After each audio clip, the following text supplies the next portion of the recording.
Thursday, May 40 here. I've been following the Israel versus Iran war with great interest. Now, Donald Trump has directed the U.S. military to bomb 3 Iranian nuclear enrichment sites. And so all night I was just listening to the BBC coverage of the war, right? I particularly enjoy the BBC coverage because it's just delivered in such a calm, understated manner that it's quite useful to move in and out of sleep while listening to the BBC. Some things jump out at me about the news coverage, and number one, the relative lack of sophistication. So much emphasis put on the things that political leaders say literally, and to take their statements at face value, such as Donald Trump is giving 2 weeks, right, to make up a decision. But I don't think that the literal statements of people in power should be given nearly as much weight as the news media gives them, because people rarely say what they mean. They really mean what they say. And the more power you have, the more responsibility you have, therefore the more care you have to display with what you say. And so people are increasingly incentivized not to say what's exactly true. And Seymour Hersh, right, the journalist who broke the story on the My Lai massacre, he was way ahead of the game. So I subscribed to his Substack because he had what I've been told is coming in Iran, June 19th, he said. And Seymour Hersh wrote a book on Israel's nuclear program, right? He's published a 1991 book, The Samson Option. It was about the story of the making of Israel's nuclear bomb. And now he says, I've been told that the White House has signed off an all-out bombing campaign in Iran, but the ultimate targets, the centrifuges, will not be struck until the weekend. And Trump insists on striking on the weekend because he wants the shock of the bombing to be diminished as much as possible by the opening of Wall Street trading on Monday. And so Seymour Hersh was right. It did occur on Saturday, on the weekend. As much time as possible go by before any of the financial markets open.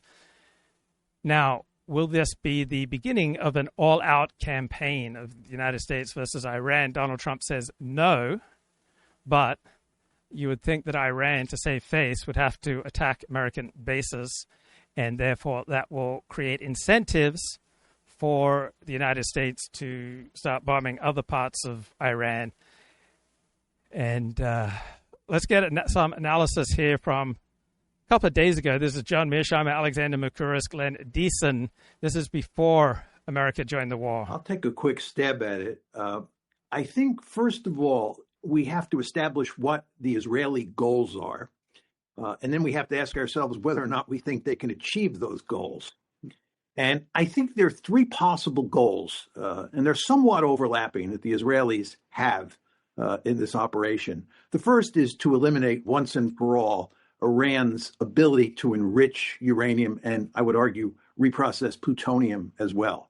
In other words, take away Iran's ability to ever acquire nuclear weapons. I think that's the first goal.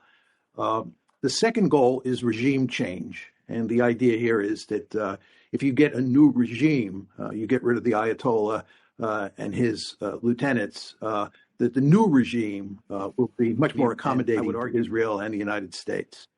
And then the third goal is surrender. You want to remember that Donald Trump recently said that what we need here is unconditional surrender. In other words, the Iranians completely give up. And if they do that, of course, it solves the first 2 problems, which is the nuclear problem and the regime change problem. So I think those are the 3 possible goals. And I think the first 2 are really sort of the key. Now, you have to ask yourself, and I'm sure we're going to talk a lot about this, whether the Israelis can achieve those goals. To put it in my favorite rhetoric, do they have a theory of victory here? And I think the answer is no. And Glenn and I were talking before the show started, and I think we both basically agreed that the Israelis jumped off a cliff here, which is another way of saying they don't have a theory of victory. And I'll just briefly say, I don't think they're going to be able to eliminate, even with help from us, the enrichment capability that now exists. And if they do, the Iranians will just rebuild it. And with regard to regime change, I find it hard to believe that they're going to get regime change. They may be somewhat effective in terms of decapitating the leadership, but that will be replaced. And furthermore, even if Thomas Jefferson comes back from the dead and takes over in Iran, Thomas Jefferson is going to want nuclear weapons, probably more so than the Ayatollah. And with regard to total surrender or unconditional surrender, it's hard to believe that anybody would even make that argument. Doesn't Donald Trump remember that there was this conflict called the Iran-Iraq War that lasted 8 years? Countries like Iran, virtually all countries, just don't surrender when they're attacked. If anything, they fight back. And then the question is, does Iran have the ability to fight back? And as I'm sure we're going to talk about in great detail, they almost certainly do. So I think these goals are unachievable. I think Israel has no theory of victory. And I believe that's why they're desperate to get the United States involved in the fight. And I believe, and this is my final point, that's why Trump is now beginning to backtrack, because he doesn't want to jump off the cliff either. I think I agree with all of this. I think this is exactly where we are. I mean, I think what happened was that the Israelis greatly overestimated their ability to. So because these three guys agree with each other so often, I wonder if they fall into groupthink. Billions of dollars are being invested in the Israeli stock market based on the belief that Israel is in a much stronger position today compared to 10 days ago before they launched this war against Iran. So for the last 5 days, the Israeli stock market has gone up. Now that the United States has joined the war, the Israeli stock market should be expected to boom. So who do you think has a more astute understanding of reality, right? The people investing billions of dollars in the Israeli stock market, or these three political scientists and observers? To shape events in Iran. I think they thought that they could strike at Iran, they could strike suddenly, they could throw the leadership into disarray.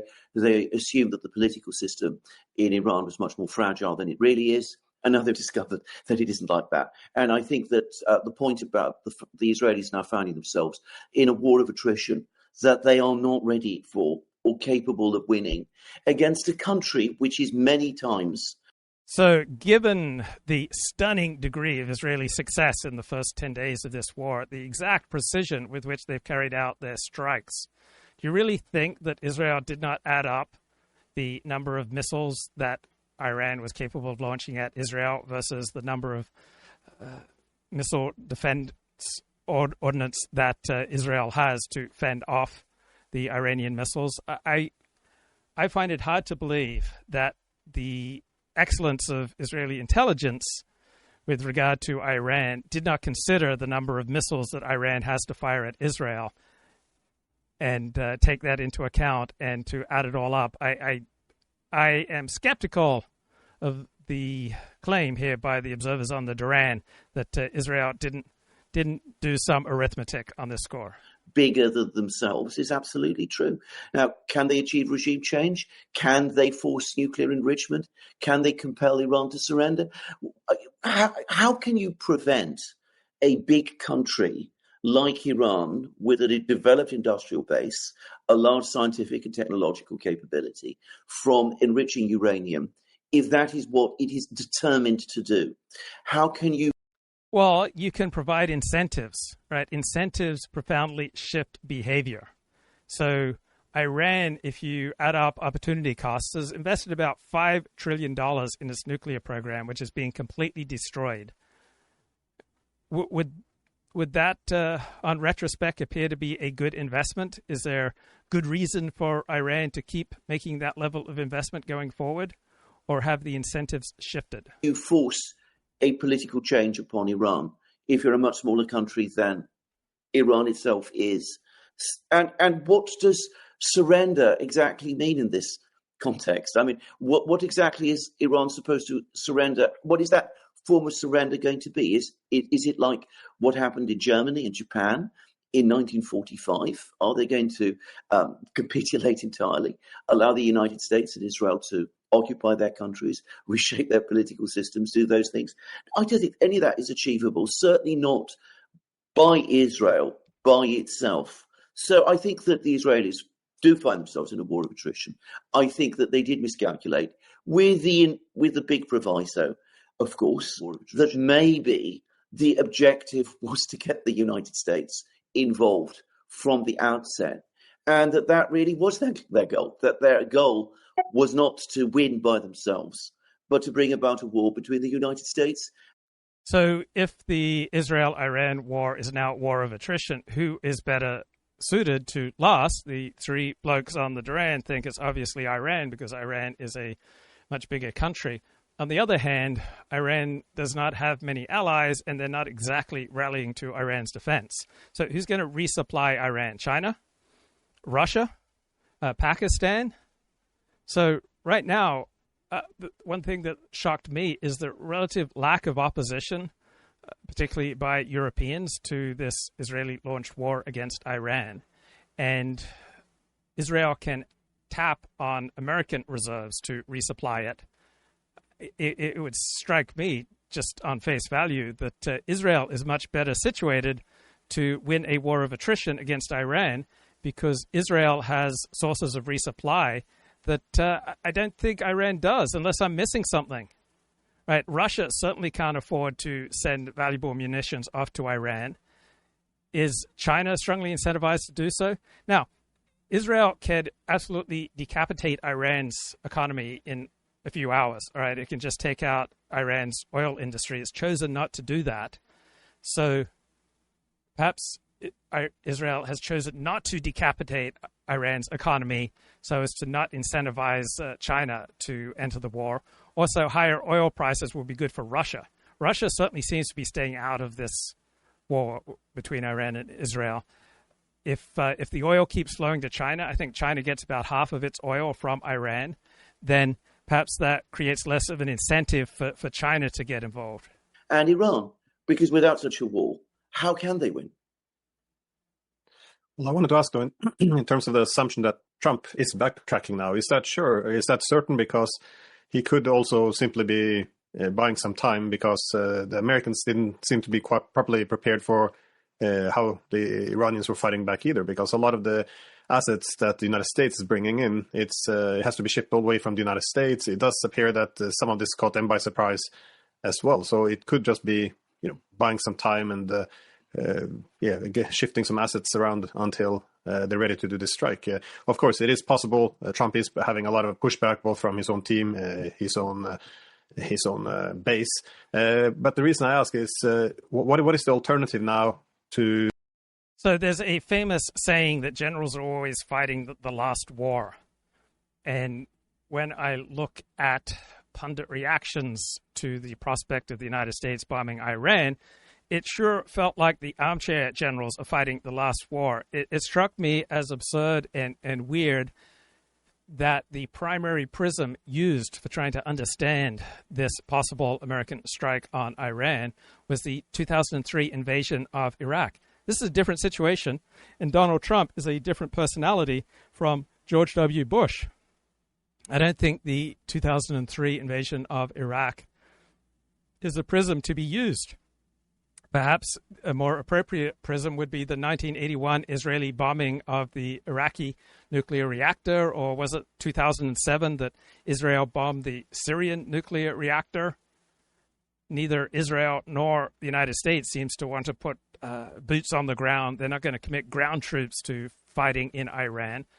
So the assumption that the 2003 invasion and occupation of Iraq is the prism to understand this attack on Iran's nuclear facilities just seems absurd. Another thing that seems absurd in the news coverage is all the withering descriptions of regime change, and that it's just automatically a stupid thing to try to change a regime. But it's not automatically a stupid thing to try to change a regime. Sometimes it's a stupid thing. Sometimes it's a great strategy. Also, regimes are always changing, because different groups within a regime are always moving up and down in power. Power never stays static. You might think of the Soviet Union as a dictatorship, but Nikita Khrushchev, right, the dictator of the Soviet Union, was peacefully removed from power, and he wasn't executed because his peers in the Politburo thought he did a lousy job with regard to the Cuban Missile Crisis. So even dictatorships have considerable elements of democracy, and democracies have considerable elements of dictatorship. You can make a pretty good argument, de facto, that the United States president has all the foreign policy power that King George III possessed at the time of the American Revolution in the 18th century. There are numerous precedents in American history for a president ordering a strike like this without approval from Congress. And so it strikes me as absurd that there is so much attention paid to suddenly the legality or the illegality of this strike. And it just seems tendentious to put so much emphasis on the legality or the illegality of these various wars. You constantly hear that Putin's invasion of Ukraine was illegal. Well, when it comes to vital national security interests, right, legality really doesn't figure into it very much. Right, the Monroe Doctrine is not exactly legal, but it is de facto the reality of the world. The United States is not going to permit outside powers to threaten them in the Americas. And Russia and China have their own Monroe Doctrine. They again look askance at any outside power threatening them on their doorstep. That's why Russia decided to wreck Ukraine. It warned the West that it would wreck Ukraine if the West appeared set on trying to incorporate Ukraine into NATO. Now, you might argue in legal language that the West was not making Ukraine a part of NATO. That wouldn't happen for many years, if at all. But Ukraine had been absorbed de facto into NATO. That's why Ukraine has had so much success fighting back against Russia, because it has effectively been a de facto member of NATO. It has effectively been trained by NATO. It's effectively been supplied by NATO. It is effectively receiving intelligence from NATO, directing many of its strikes and operations. And so just because NATO isn't formally making Ukraine a part of it, NATO has effectively, de facto, in a reality basis, incorporated Ukraine into its bosom and armed, supplied, directed, and trained Ukrainian forces, and that's why Ukraine has had so much success. Russia has struggled against Ukraine because it's not Russia versus Ukraine, it's in large part Russia versus NATO. And the legality of whether or not Ukraine is a part of Russia, a part of NATO, is not nearly as important as the facts on the ground. And the facts on the ground is that Ukraine is effectively fighting in large part as a part of NATO, directed, trained, supplied by NATO. Now, you hear Russia and Putin castigated for mounting an illegal war against Ukraine, but you almost never hear description of this Israeli-launched war on Iran as illegal. But you can make just as good a case that Israel's war on Iran and now America's bombing of Iran, you can make just as good a case that these wars are illegal as Putin's war is illegal against Ukraine. The legality of these wars simply doesn't matter much. Now, when you have an argument that doesn't carry much weight, why is Iran constantly invoking that this American attack is illegal, that it violates international law? Because if Iran had a stronger case to make, it would make it. That Iran is resorting to the argument that Israel and America's attacks on it are illegal under international law shows the weak position of Iran. If they had something more powerful, if they had a response that was more threatening, and there are many more powerful and threatening responses than words, but if you are going to make a verbal response to these attacks, you'd think you'd make a stronger attack rather than just saying it's illegal under international law. Right? If your best friend sleeps with your wife, will your primary response be this is illegal in some conception of religious, ethnic, or secular law?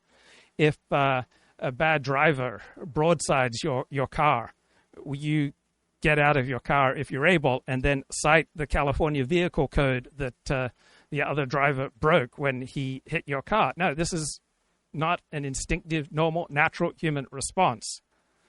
It's the type of response you make when you don't have any other response. So I think that Iran's invocation of violations of international law indicates how weak its case is. And when the mainstream media castigates Putin and Russia for illegally invading Ukraine, it also invokes how weak the case is against Putin and Russia invading Ukraine. It was in Russia's vital national security interest to invade Ukraine. And it's completely against America's vital national security interest to support Ukraine to the extent that it has. And to try to avoid this reality, right, you get instead all these conversations about legality and illegality. But what really matters here is not the legality or the illegality of this war. I guess looking to defeat Iran, is it possible for Israel to sign a peace with Iran? And because at this point it would be a very humiliating loss for the Israelis. The whole myth of Israeli invincibility, the Iron Dome, their ability to impose their will and never to make a compromise. This has been really shattered. If they walk away from this, Iran would be more powerful than when they went into this war. And it's not unlikely that they would, as John suggested, that they would pursue a nuclear weapon. I think the nuclear weapon was something they didn't want because they feared that if they got it, the Saudis would get it, and maybe the Turks would get it.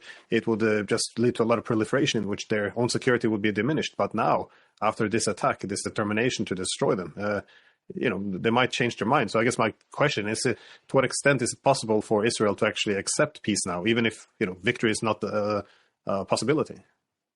Well, I think they're between a rock and a hard place. I mean, I think your logic, Glenn, about the position that they're in is correct. It's almost impossible to imagine them accepting defeat.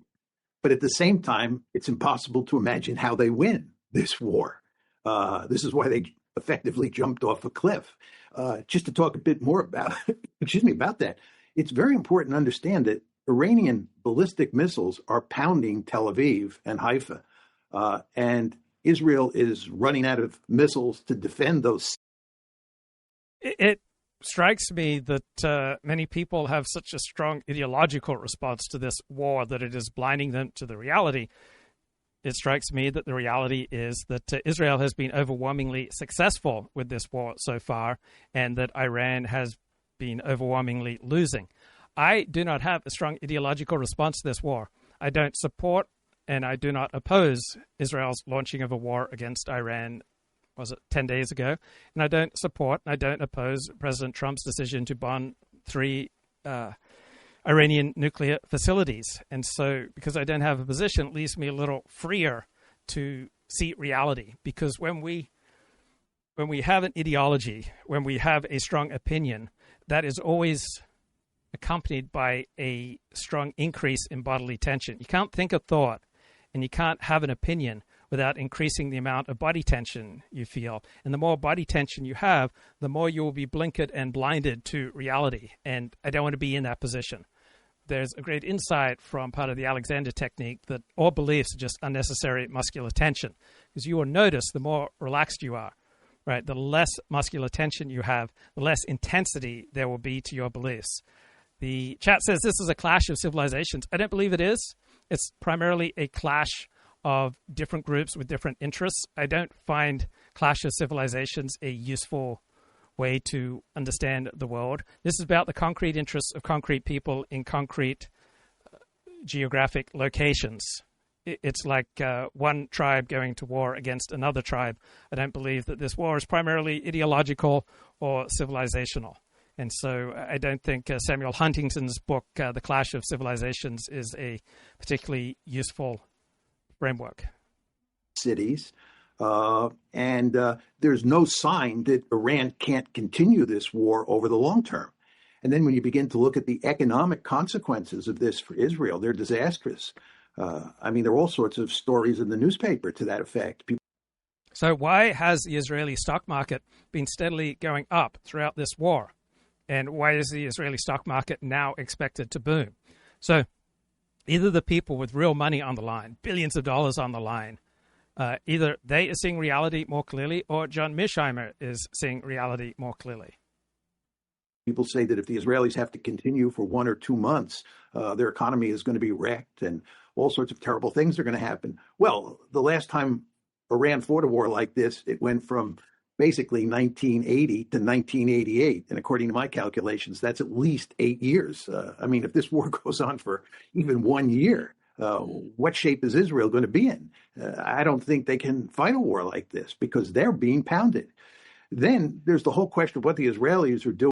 So this just strikes me as incredibly tendentious analysis. Israel is being pounded, but it's not being pounded nearly as effectively as Iran is being pounded.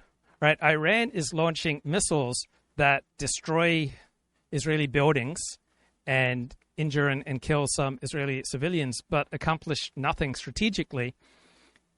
Israel's assaults are targeted and highly strategically effective. So Mearsheimer's analysis here doesn't hold up to me. Going to Iran. I'm not sure the Israelis are doing anywhere near as much damage as a lot of people argue. There's all this talk that the Israelis have taken out the Iranian air defenses. I'm not sure about that. I think the Israelis are mainly using standoff weapons and drones. I don't think they've knocked out the Iranian air defenses. Okay, this strikes me as one of the weakest points that John Mearsheimer makes. Not one Israeli plane, to the best of our knowledge, has been downed by these Iranian air defenses. Right? The evidence seems to be overwhelmingly that Iran does not possess formidable air defenses. Right? Iran didn't even mount a shot, an attack on the American bombers carrying out their missions against the Iranian nuclear facilities.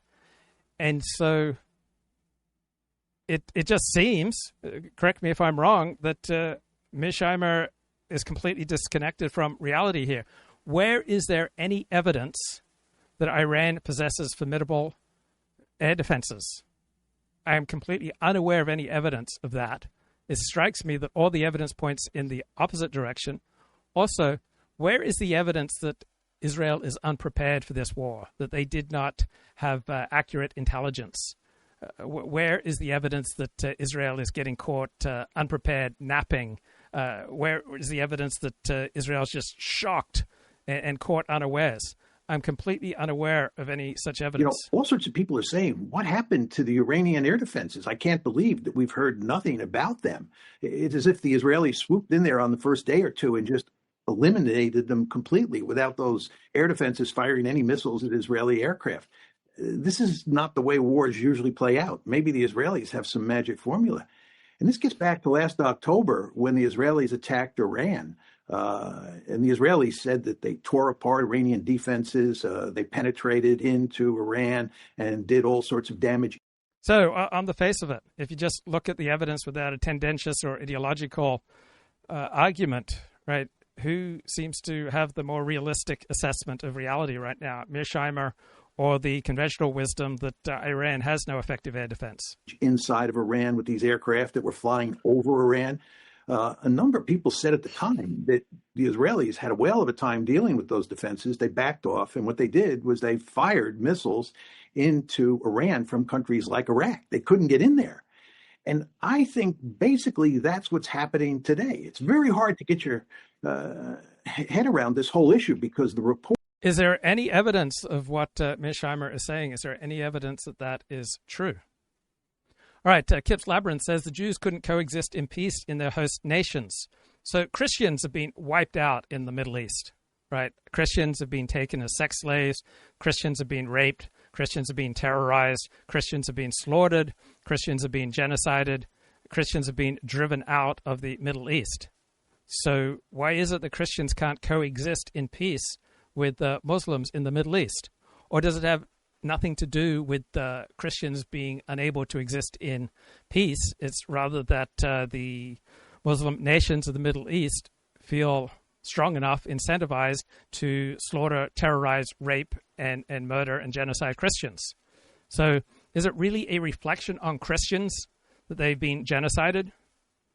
Is it primarily a reflection on, who was it between the Houthis and the Tutus? The Houthi, what was that civil war in Africa? Was it Tutsis? Rwanda, right? There was a Rwanda civil war. You had the Tutsis and the Hutus, and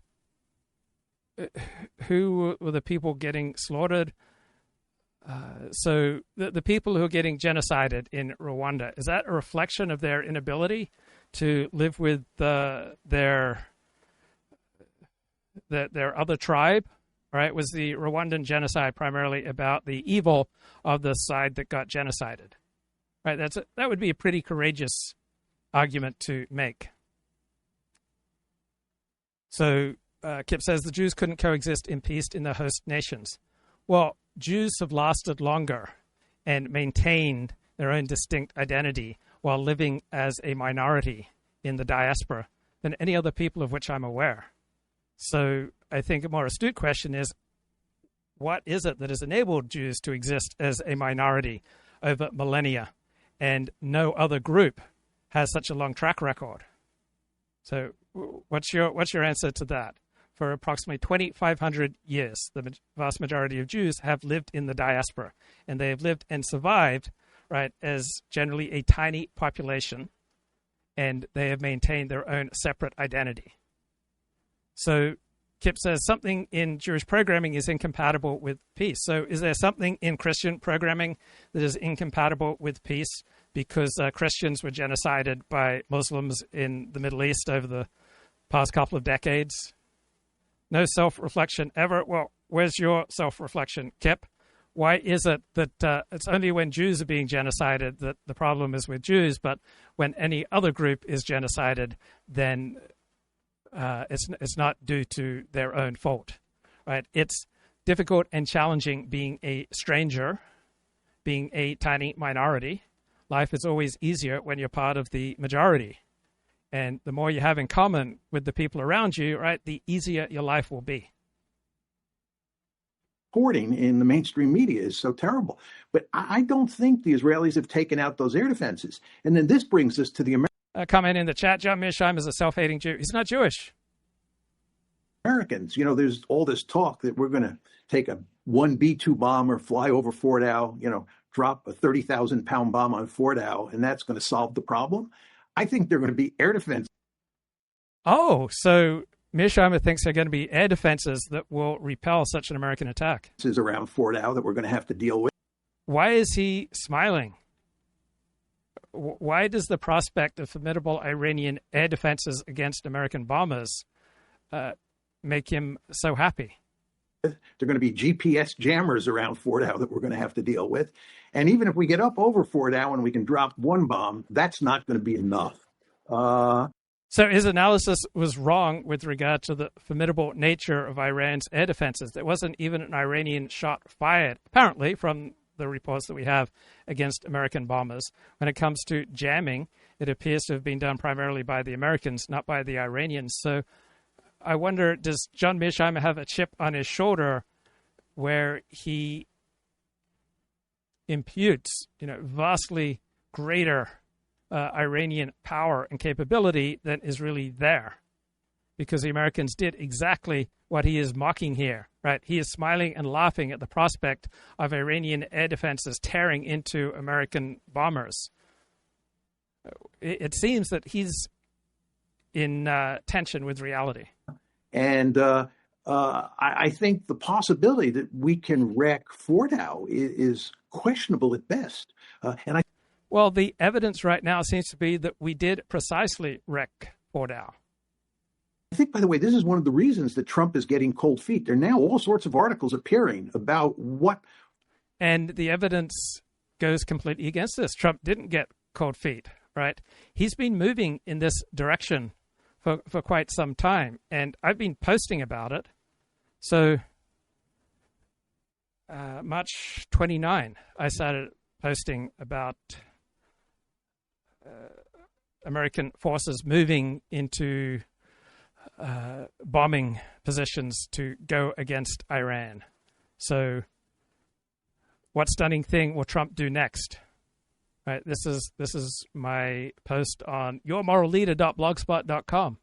Right, I ask Grok, what stunning thing will Trump do next? Grok says, research suggests Trump may order a military strike on Iran's nuclear facilities, given the recent military buildup. Seems likely this action would be in response to Iran's nuclear program with B-2 bombers at Diego Garcia, indicating preparation. And then I also posted March 29, are we closer to bombing Iran now than a week ago? And yes, Grok says we appear to be much closer to a potential military confrontation with Iran compared to a week ago. And then I did a show about 10 days ago talking about how America was on the brink of attacking Iran. So Mearsheimer's analysis does not strike me as keeping up with reality. right? It's just looks to me like reality is pointing in the very opposite direction from his commentary. Fort Owl looks like, just how deep the enrichment capability is buried in that mountain, and how far down into the mountain these 30,000-pound bombs can go. And it doesn't look like we have the capability with these 30,000-pound bombs to get down far enough into the mountain to destroy the enrichment capability. And again, that assumes that we get over the target and we have pretty much a free shot. And I'm not sure that's true because, again, I think the air defenses are there. I think the GPS jammers are there, and it's going to make it a devil of a task for us just to get up over that target. And then, as I'm saying, even if we're over the target, I don't think we're going to be able to take out the enrichment capability. And then to take it a step further. But isn't all the evidence pointing in the very opposite direction of what Mearsheimer is saying here? Even if we do take out the enrichment capability, even if I'm wrong, they can easily rebuild it because they have so much nuclear know-how and so much experience. Is it that easy for Iran to rebuild? Also, haven't incentives been created that might perhaps both militate towards Iran trying to rebuild and against Iran trying to rebuild, right? Iran invested in opportunity cost, including opportunity cost, about $5 trillion in its nuclear program that has been destroyed. Perhaps it will think about investing in a different direction. With building, enrichment capabilities and so forth and so on, then it doesn't matter over the long term. At most, you can buy yourself a year or so. So if you look at this, if you look at what's happening to Israel, the pounding that it's taking, and by the way, it is taking a pounding, right? The Israeli censors are going to great lengths to make sure the mainstream media does not report on what's happening inside Israel. They do. So Israeli censorship with regard to the pounding that is taken from Iran, is it really any different than any other country at war and its censorship? Right? I'm not aware of a greater degree of Israeli censorship compared to what a normal nation would undertake in this circumstance. Do not want cameras in there. They do not want. Is there strong?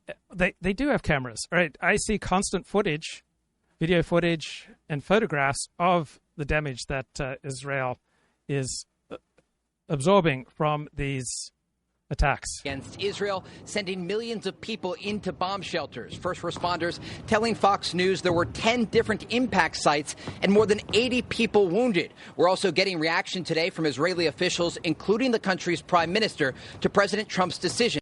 Now, of those 80 people wounded, 2 were wounded moderately and all the rest were wounded lightly. Wounded includes people who just go to the hospital because they're feeling anxious due to the attack. And so I just don't see much evidence that these Iranian strikes have a strategic purpose, that they are directed in a winning formula for Iran. They just seem to be quite loosey-goosey. All right, let's bring Michael back to the show. What's going on, man? 40, how are you? I'm good, man. Yeah, it's interesting you say that because I can't figure out whether Iran is hurting Israel or not. It's like you look at one X thread and it'll say, look at this devastation, and there'll be pictures of bombs and cities blown out. And then you'll hear a pundit say, oh, no, like there's no problem. They're good. It's totally ineffective. So I wouldn't really have any way to distinguish or to determine whether Iran is really having an effective counterattack or not. Yeah, so obviously we don't know fully what's going on, but there does seem to be, from all the evidence that we can see, it seems to be Israeli civilian facilities that are absorbing these Iranian hits, and so from the evidence at hand, it does not appear that any of Israel's strategic capabilities have been reduced by Iran's bombing. Now, of course, Israel may hide that, but it just strikes me that Israel's able to hit everything that it wants to hit in Iran, and I just don't see any evidence that Israel's strategic capabilities have been reduced. When Iran is launching missiles into Israel's civilian population and taking down apartment buildings, that doesn't really serve much of a strategic basis. When Germany started switching the purpose of its great air war with Great Britain to bombing civilians it indicated that they recognized that they weren't able to achieve their strategic aims. So I just don't see what strategic aims are accomplished by Iran bombing various civilian apartment buildings. I was actually just going to make that same analogy, which is that I slightly disagree with the intent, though. I think in World War II, Germany just started bombing London, Battle of Britain, and it just had no effect on the course of the war. It just kind of terrorized people, but also made them double down in their defiance, whereas Germany would have been better advised to go after strategic targets, like you said, airfields. But I don't think that Germany did that out of a sense of like, oh, we can't do anything effective. I think they did that because just out of like spite, because London bombed certain cities in Germany.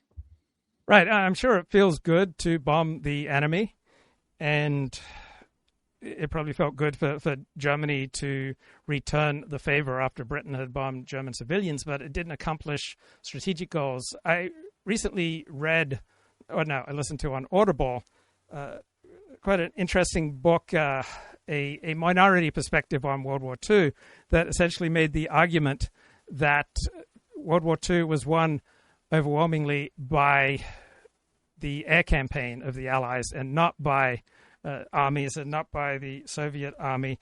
And they had a very good argument in favor of that position, and that is that both the Allies and the Axis powers overwhelmingly spent money on air defenses and on their air campaign. So where did Germany choose to spend its military dollars? Compared to tanks, right? They invested 10 times as much in aircraft and in anti-air defenses as compared to the army. So when you just look in terms of spending, World War II showed that it was the air branch of the military that got the overwhelming amount of funding, both by Germany and by the Allies. Right, and in World War I, air power was a novelty, and then in World War II, it was just like co-equal to ground troops. I read that if you look at, again, the kind of the air battle between England and Germany, one of the edges that England might have had is that they had their pilots on rotation. So you would fight, you would take flight, and then you'd have a few days off. You'd have a week off.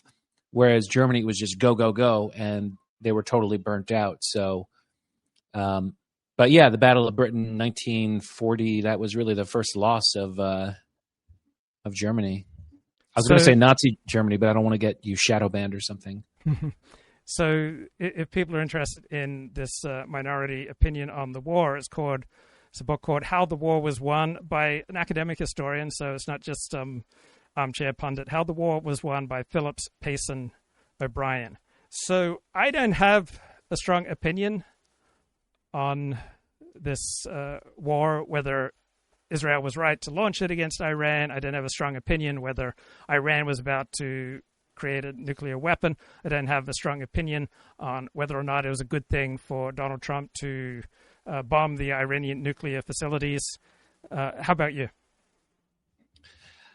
Yeah, I was pleased to hear you express that neutrality. I'm against it. I don't think it's a good idea. I'm disappointed that Trump made this choice, but I'm not registered at a 10 on that opinion. I'm at like a 6 in my intensity. And you can see people on X are at like 11 on how upset they are. I feel like it was probably not a good choice. I think he was maybe talked into it, persuaded into it.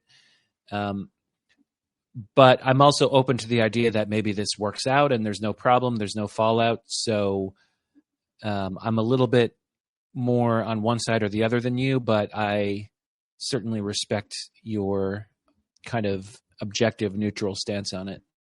So one way that I react to the news is that I notice that which is phony or false, right? That just rings a discordant note.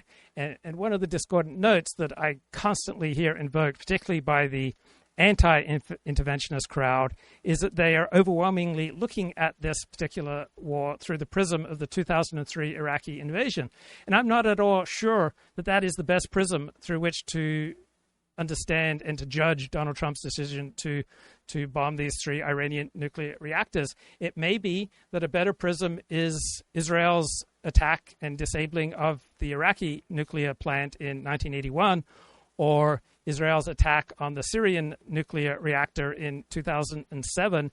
It certainly doesn't strike me that this is anything akin to the 2003 invasion and regime change operation against Iraq in 2003, nor does it strike me that this is anywhere akin to Munich 1938.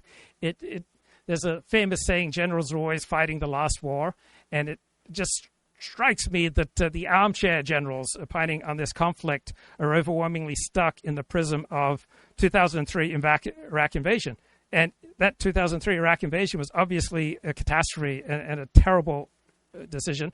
Mearsheimer notes that the American choice to aid Ukraine in its battle with Russia is 10 times the debacle that the 2003 Iraq invasion was. But do you also notice that it's just taken for granted, particularly by those opposed to Trump's bombing of Iranian nuclear facilities, that the prism through which to understand this is the 2003 Iraq invasion, and that strikes me as shallow.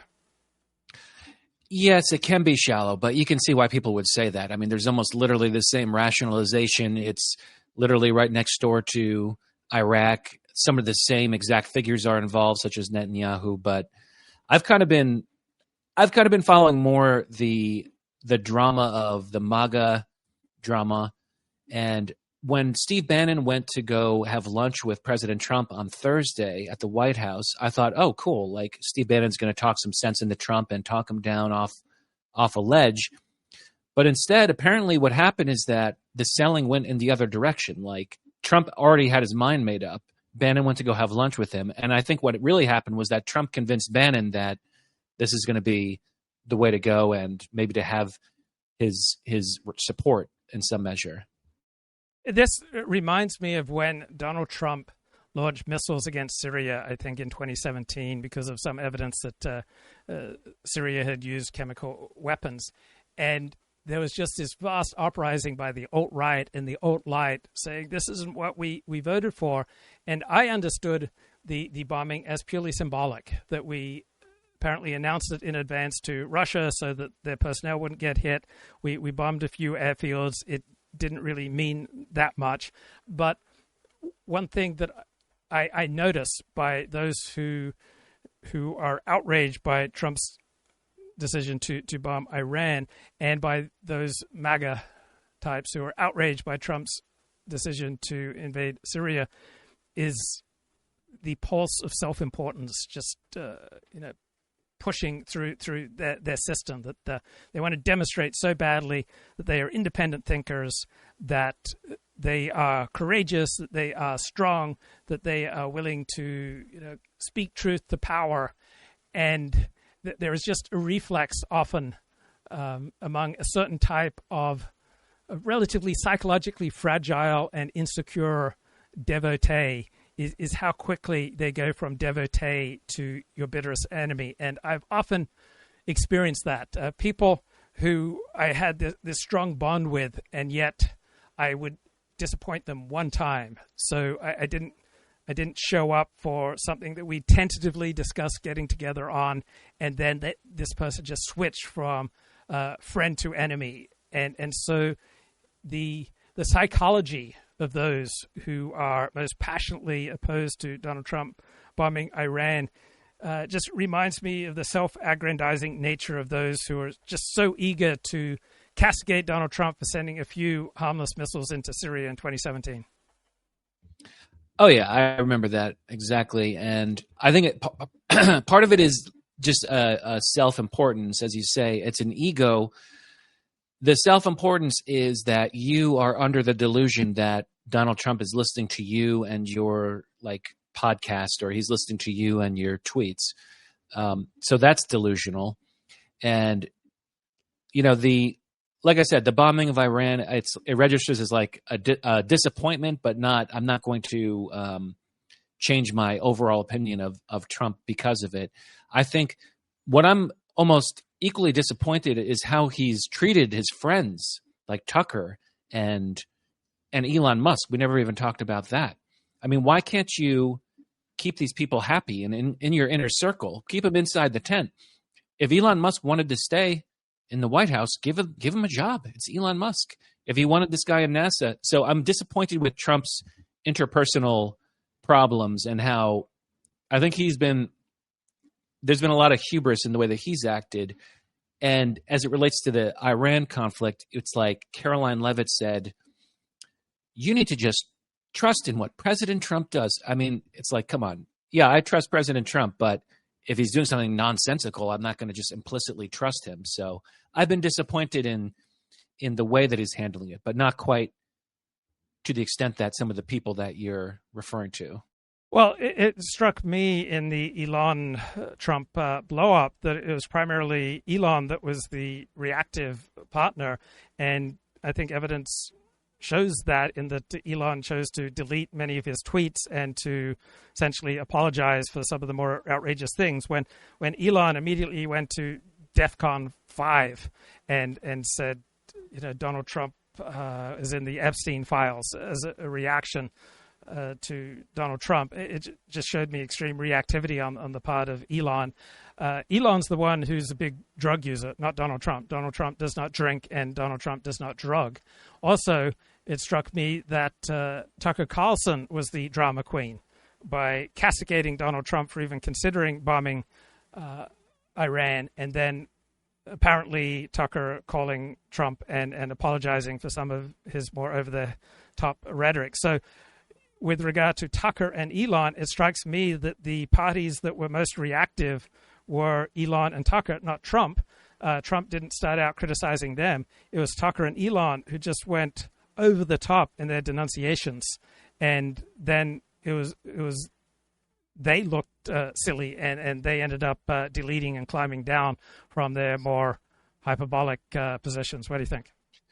Everyone looks silly, and it escalated similar to the way this conflict in Iran is escalating. But let's look at the timeline. Okay, Elon Musk was against the big, beautiful bill. That was a little bit edgy, and that was a little bit maybe confrontational, but it was not personal. And then I think when Trump said that Musk is against the big, beautiful bill because it eliminates the tax credits for green energy that would affect Tesla, I think that was when it became personal. So in my opinion, I think Trump kind of made the first shot across the bow at Elon Musk. And also, again, like, why not just keep, I think Musk was also, according to Trump, he was upset that he was kind of being ousted from the cabinet and the White House. I mean, technically, I guess he was not in the cabinet, but why not just keep him on? Why would you alienate Elon Musk? I kind of trust Elon Musk more than I do almost everybody else in the White House, except for maybe like Stephen Miller or maybe J.D. Vance. But even with all the drugs that Elon is on, even with his very strong history of instability compared to a Donald Trump who is sober, he doesn't drink, he doesn't drug. Elon Musk drugs, and often to a reckless amount. And Elon had to be aware of many of the details of the big beautiful bill, and he only spoke out against it when essentially he decided to turn against Trump. So it doesn't strike me as coherent that Elon turned against Trump due to the big beautiful bill. It strikes me as much more coherent that Elon turned against Trump and then invoked the big beautiful bill as an excuse. Elon had to know many of the details of the big beautiful bill when he was very close to Trump. And it struck me that Trump did everything he could to give Elon a gracious send-off. Yeah. Go ahead. Can you hear me? Yeah, I lost my camera, so I'll probably... That's okay. We'll be brave and soldier on. I'll wrap it up. Yeah, it's a tough case. But look, when you put it on top of Trump fell out with Steve Bannon and said something very nasty about him in the first term, then Trump said something, he alienated, at any rate, Elon Musk, and then he said something nasty about Tucker Carlson. It's like, hey, man, you can't fight against everybody. So he doesn't understand that his fans and supporters also have an emotional connection to these other high-profile people, such as Musk, Bannon, and so that's my final thought. Thanks for having me on, 40. Okay, thanks, bro. And in one of the Michael Wolff books, he mentions that there is one person on the right who has a more loyal fan base than Donald Trump, and that is Tucker Carlson. But Tucker and Elon strike me as much more hyperbolic and dramatic compared to Trump, right? Trump is the one who doesn't drink or drug. Elon is all over the place. Tucker used to be a more serious man, right? He's chosen to go down market in pursuit of his audience and follow the path of just many ridiculous conspiracy theories. As someone who appreciates and respects much of what Tucker says, there's just so much nonsense and hyperbolic, dramatic, queenie presentation from both Elon and Tucker that I find it embarrassing to say positive things about them, considering how much stupidity they choose to make public. The mainstream media in the West telling people what is happening to Israel for good reason. It's getting pounded. And these air defenses, these vaunted air defenses that the Israelis have are really not so vaunted. We could go into that in some detail. Air defenses against ballistic missiles are never very effective. I can tell you from my experience in the Air Force about that issue. So the Israelis are getting pounded. They're not prepared for a long war with. So why is the Israeli stock market steadily going up during each day of this conflict? Because I agree with both of you. I think the U.S. is vulnerable to maybe even more so than Israel in the region, given that a lot of its assets might be more exposed. So it doesn't mean the U.S. can't bring a lot of pain to Iran. It just means that the United States is also very exposed. So it's surprising to me that that there's been such a huge miscalculation. Is this just regular hubris, that this is just, a bit like we do with the Russians? There is, gas station masquerading as a country.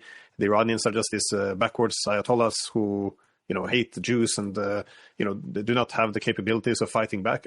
How do we end up in this situation? Because the fact that Right, it strikes me right now, looking at things, that Iran has miscalculated.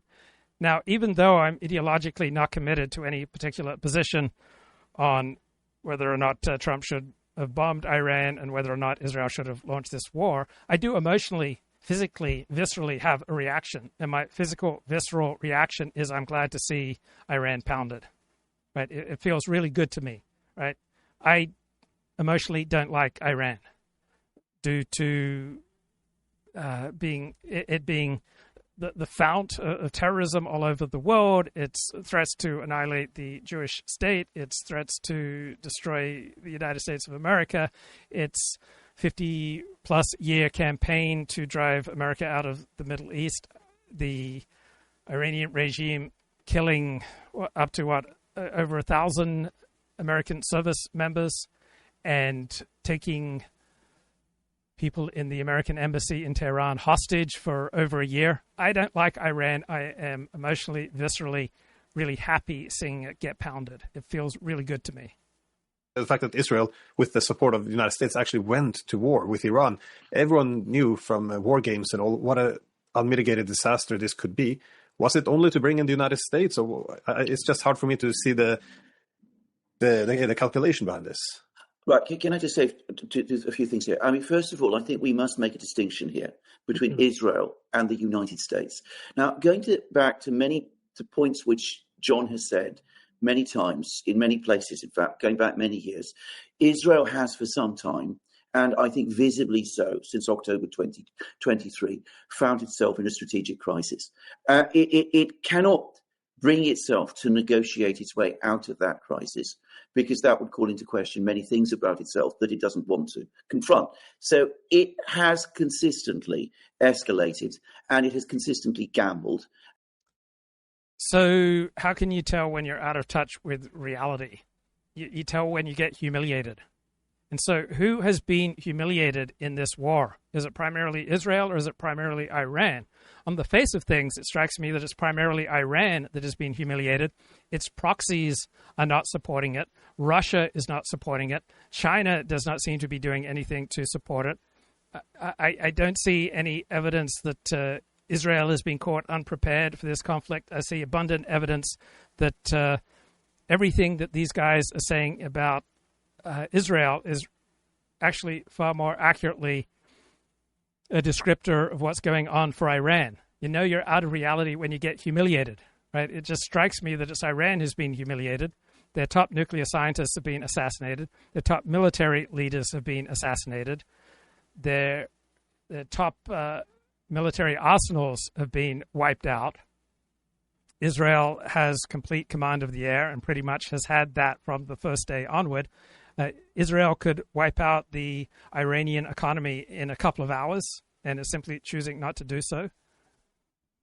And it has been doing so on an ever more extreme and, frankly, appalling way for some years now, but especially since October 2023. If you look at that, it seems weird to me, this framing that it's Israel's response to having over 1,000 of its citizens massacred, that's the appalling thing. This latest attack. The head of the United Nations was very quick to condemn America's bombing of Iranian nuclear facilities, but weeks went by before the same bloke said anything about Hamas's slaughter of over 1,000 Israeli civilians on October 7. In Iranian context, you could see that this is an example of Israel, again, simply raising the stakes, increasing its gamble as that strategic. So Israel is clearly climbing the escalation ladder, and part of it may be a gamble, but it might be a calculated gamble because Israel seems to have conducted the war against its adversaries in a masterful fashion. It finished off Hezbollah. It has severely damaged Hamas, and now it has taken down much of the Iranian regime. Strategic crisis that it is facing all around itself is deepening. Now, the United States is in a different position because they are not as connected to this situation in the Middle East as Israel is. It was amusing to me on the first day how in the first hour that Marco Rubio, Secretary of State, rushed out with a statement saying this is Israel's war, right? This is something that Israel's choosing to do. The United States is not in it. But the U.S. is so deeply intertwined with Israel. The U.S. subsidizes Israel. The U.S. supplies Israel. The United States is Israel's greatest protector. And so to claim that Israel is conducting a war against Iran completely independently of American wishes did not strike me as plausible. But what is extraordinary, and again, it goes back, I think, to the point that many people, including John, have made, this is my own interpretation, John is here, he can correct me if I'm wrong, is that the United States repeatedly seems to be intending to make Israel's strategic problems its own. It doesn't have to, but it has now chosen to do so. So do the United States have interests in the Middle East? All right, clearly America has interests in the Middle East. Right, the Middle East is the greatest source of the world's oil. And I agree with Mearsheimer that America's greatest geostrategic interest is in Northeast Asia. Second greatest geostrategic interest is in Europe. And third greatest interest is in the Middle East. But to claim that America has absolutely no interest whatsoever in the Middle East doesn't seem to hold up. Now, that doesn't mean that we should bomb Iran.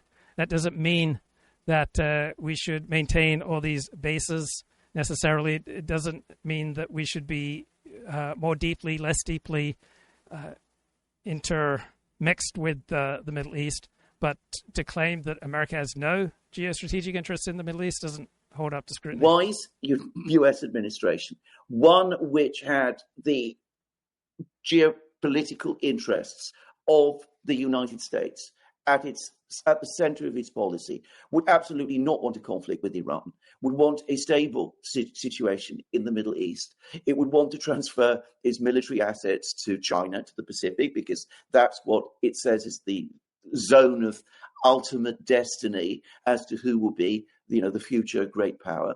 Instead of which, the United States doesn't seem able, or doesn't seem to want even, to distance itself from these increasingly reckless gambles of its Israeli ally. And we can see how that is now leading the United States also into a strategic crisis, and one which it too may find it cannot walk away from. The United States has enough detachment from Ukraine and the crisis there to be able to walk away. It doesn't have that same degree of detachment from what seems to be going on between Israel and Iran. Just to pick up on the United States has been so deeply enmeshed with Ukraine's defense against Russia that it's going to damage American-Russian relations for many years going forward. It didn't seem strong argument there. This, I think, Glenn, there's no question that the Israelis want us in the fight. What they're now saying, Netanyahu said this yesterday, is that Israel is on the verge of a great victory, and what the Americans should want to do is jump on the bandwagon so that we can participate in the great victory.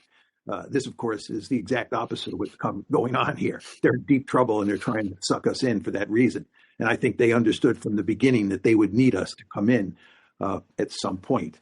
But I think what happened here is that initially Trump paid attention to what the mainstream media was saying and what the Israelis were saying, which is that they launched the shock and awe campaign. They caught the Iranians with their pants down. They destroyed their air defenses. They were pumped.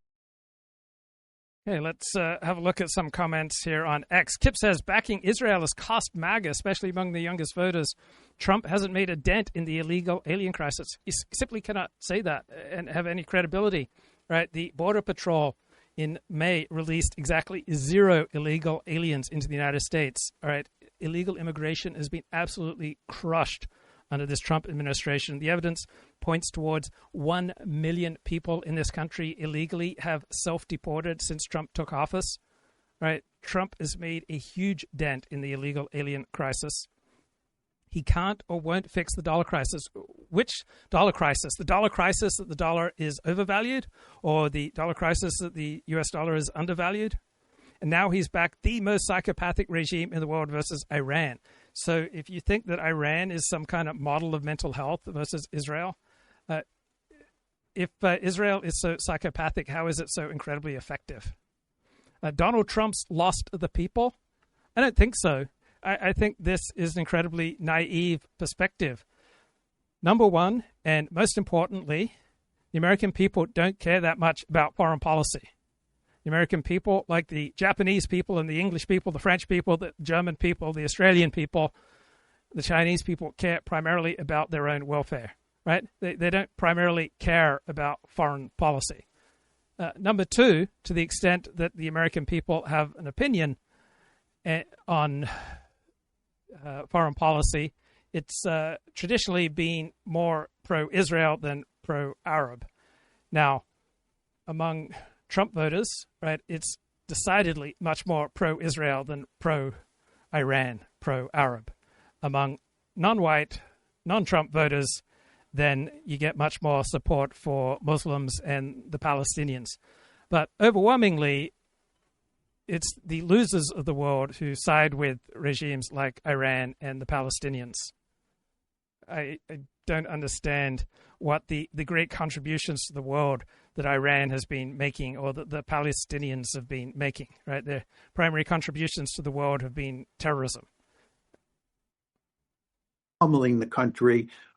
Israel's Iron Dome was going to protect Israel. This was going to be another great victory for the Israelis. Iran was going to end up looking like Syria. And I think that Trump was, he bought on to that rhetoric. But as we all know, wars usually don't play out so simply. And the shock and awe campaign, which was effective. I mean, there's no question the Iranians got caught with their pants down, but it was not a decisive defeat by any means. The Iranians recovered. And I respect this part of the analysis, all right? You recognize that Iran was caught with its pants down, but the battle against Iran may not be decisive. And they began to retaliate. And as the war is now unfolding, and we're beginning to think about what would be involved in attacking Iran, we're talking about the Americans attacking Iran, it does not look like a pretty picture. And I think every day Trump and his principal advisors understand that. They understand that people like Lindsey Graham and other people who are basically owned by Israel can stand up in the public square and say, we should do this, we should do that, we have the magic formula, the Americans and the Israelis together will produce this great victory, and so forth and so on. But the fact is, if you're the president of the United States, you're principally responsible for the security of your country. You're the person who makes these hard decisions. You have to think long and hard about whether you want to do this. And I think the information that's now percolating up from inside the establishment is telling Trump that you better be really careful here. It's very hard to see how we can win this. And you're beginning to see this appear in the mainstream media. Even the Wall Street Journal, which is basically, the main propaganda arm of the Israeli government in the United States, is running articles talking about the problems that Israel is having, the fact that it's running out of air defense missiles, the fact that its economy is in deep trouble if this war goes on. And the Wall Street Journal is even beginning to talk about the damage that's being done inside Israel. And of course, you see this in newspapers like The Guardian, the New York Times as well. So the world's media has much more access to what's going on in Israel than what's going on in Iran.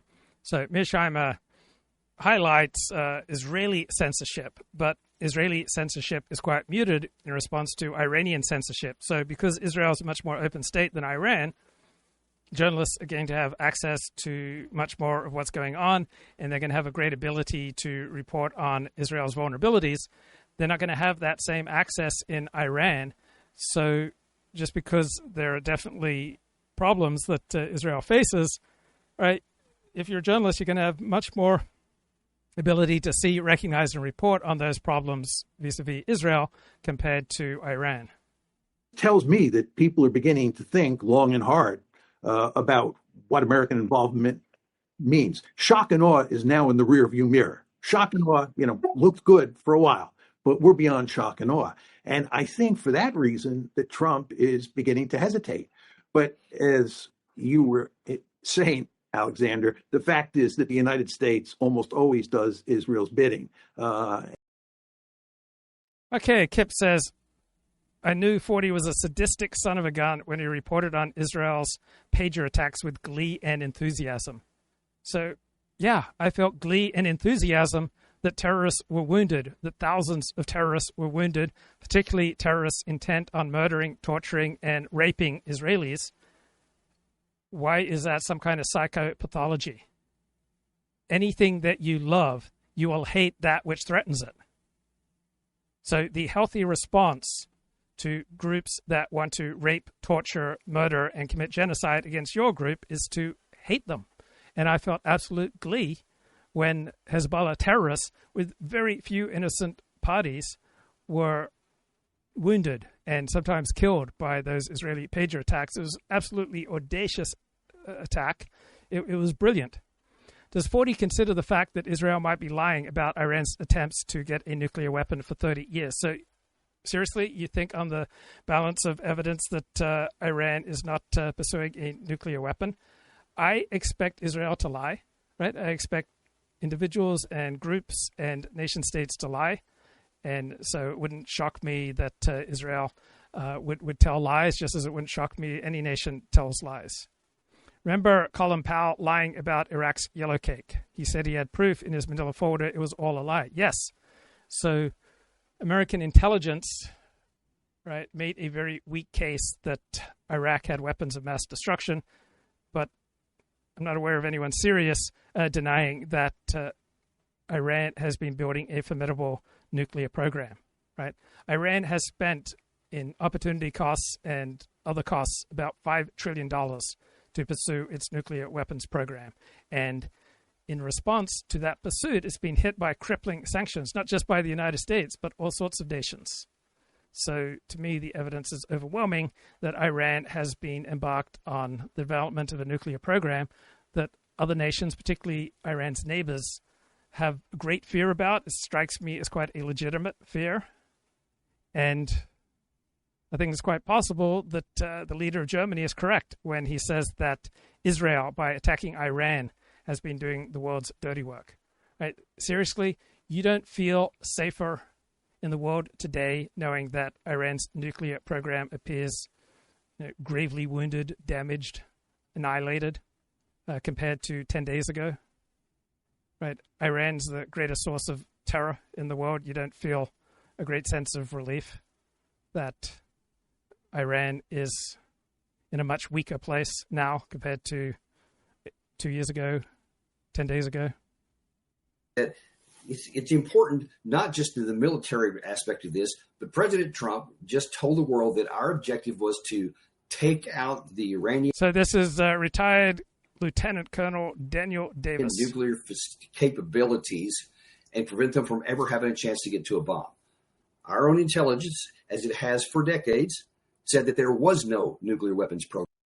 So I think it's often inappropriate to talk about our intelligence, American intelligence, Israeli intelligence, as one unitary thing, right? Our intelligence consists of many different agencies and many different analysts, and I would expect that there is a whole panoply of opinions within our intelligence program that the Ayatollah had not given one. And the IAEA, who was not shied back from accusing Iran of making cheating on their requirements and all that kind of stuff, and talked about being honest about where they're going beyond what they were supposed to, et cetera, also expressly said there is no nuclear weapons program, and the Ayatollah has not made one. So it was corroborated by an independent source. Then what is the justification for the United States launching a military operation against a foreign power? You can't just go to war because you don't like them. You can't go to war because one of your friendly nations, Israel in this case, hates them.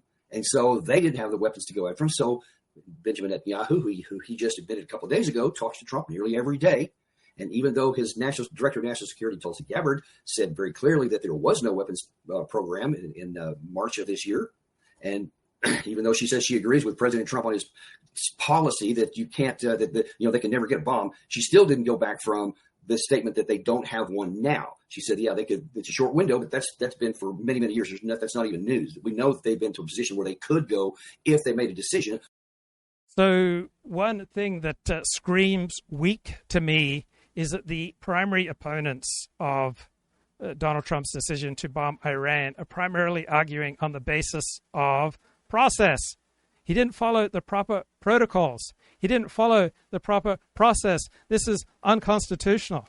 Right? People are only primarily making a legal argument against this deployment of weapons because they don't have stronger arguments. If they had stronger arguments, they would make them. If you have to resort to arguments of process, which this guy is doing, and the loudest voices against Donald Trump's decision, that's what they're primarily arguing about, process. But the American president has done this type of thing many, many times, right? President Ronald Reagan bombed Libya in 1986.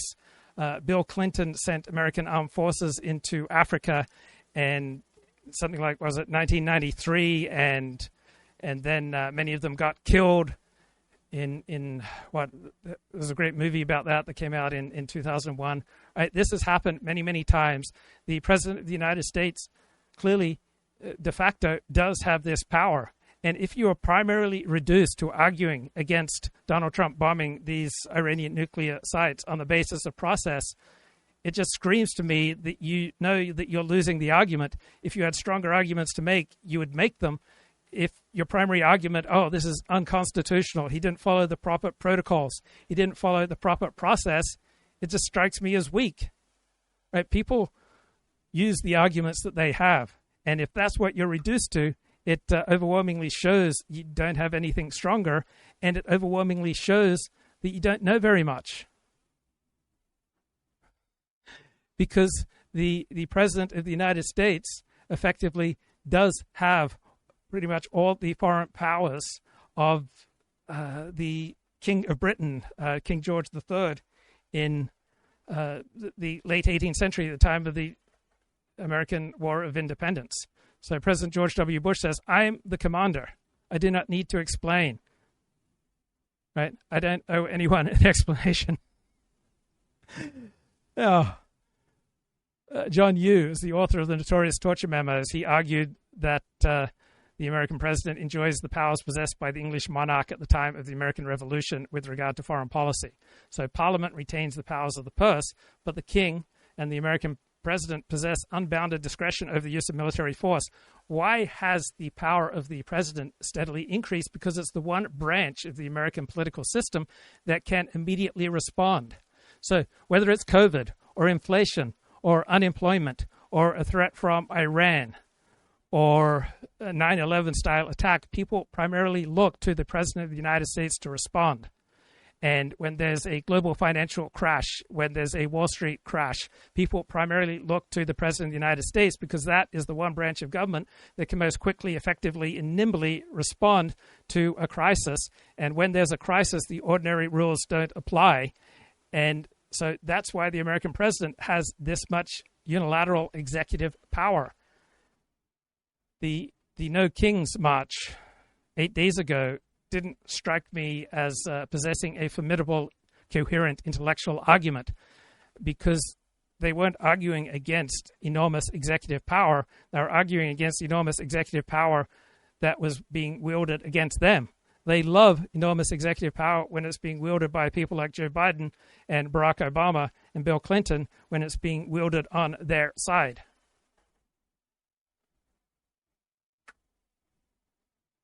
And these people are trying to make the argument that the president of the United States, he just doesn't possess the power to bomb Iran. Well, clearly he does, because American presidents have done this frequently.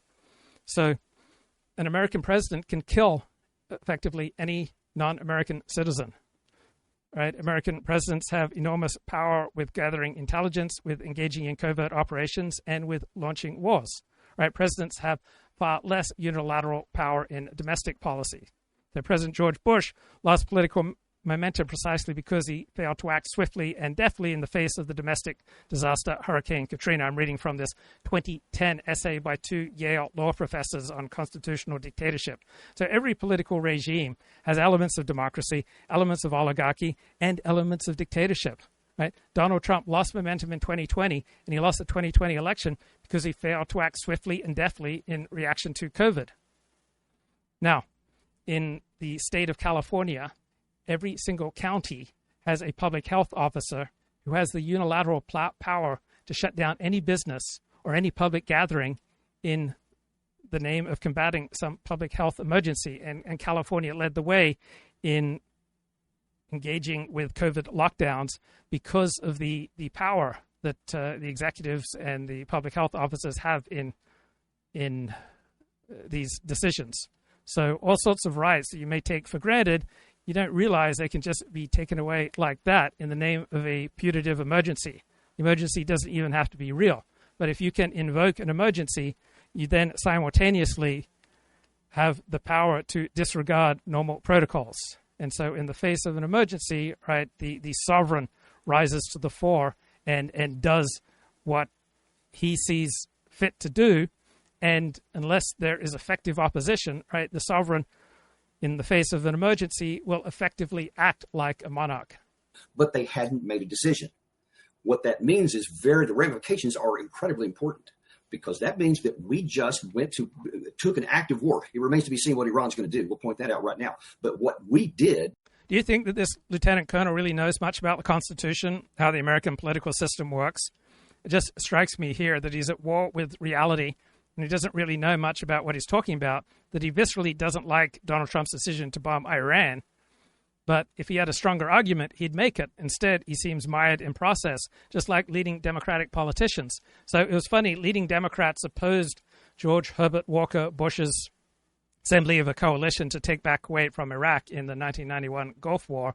But then that was such a stunning success that Democrats got embarrassed, and leading Democrats ended up supporting President George W. Bush's disastrous 2003 invasion of Iraq. Now, in reaction to the humiliation of supporting that invasion, now Democrats are reflexively just opposing this Donald Trump bombing of Iran. And so almost all the leading Democrats have come out in opposition, but they are basing their argument primarily on process. And when you're arguing on process, you're losing.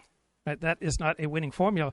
Why are they arguing on process? Because they don't have a stronger argument at hand. If they had a stronger argument at hand, they would make it. past tense now is we have taken an active war against another sovereign country. All right, this guy's a retired lieutenant colonel. He has expertise in matters of the use of the military. Right? He does not have expertise in the Constitution. Why is he invoking a topic that he doesn't know much about? Because he doesn't apparently have much else to support his emotional instincts. All right? We have emotions, and then our brain kicks in to provide all sorts of elaborate justifications for our emotions. And he strikes me as having an emotional reaction against Donald Trump's decision, and then his brain is invoking all sorts of arguments that he really doesn't know much about. Country that violates the United States Constitution and it violates the 1973 War Powers Act. Point blank, categorical. I've already seen some of Trump's defenders who love this action and are really happy that he took it, and they're already dismissing, oh, it's not the 1973 War Powers Act doesn't apply. It does apply, because what they're trying to say is that because there is the... Well, obviously it doesn't apply in reality, because this has been done time and time again. The American president simply unilaterally has this power. Allegations that in the past, I'm talking many years in the past, that Iran took actions that resulted in Americans getting killed, i.e. they helped the Iraqi insurgency in 2005, reportedly, then that means that triggers the war powers provisions that the commander-in-chief can then say, our people were attacked, so now we can go here. It doesn't work like that. Unless you want to make the argument that it does, in which case you're making the logical course for Vladimir Putin to go to war with the United States, because that is precisely what us and all of our NATO allies have been doing for 3.5 years. Don't think you want to make that argument there. So it's hilarious that the Democrats are all in on supporting Ukraine, right? They didn't make the argument then that the President of the United States had no basis getting us into a much more dangerous war with Russia. Russia is a far more formidable adversary than Iran. And so another reason that this argument doesn't hold up is when it's invoked by people who are all on board on enmeshing the United States in the Ukraine-Russia conflict, right? You can't be all on board with getting America, enmeshed in a war with Russia, right? But you have no interest then in invoking how Congress didn't support this war. But now you suddenly raise this objection to Donald Trump bombing of 3 nuclear facilities.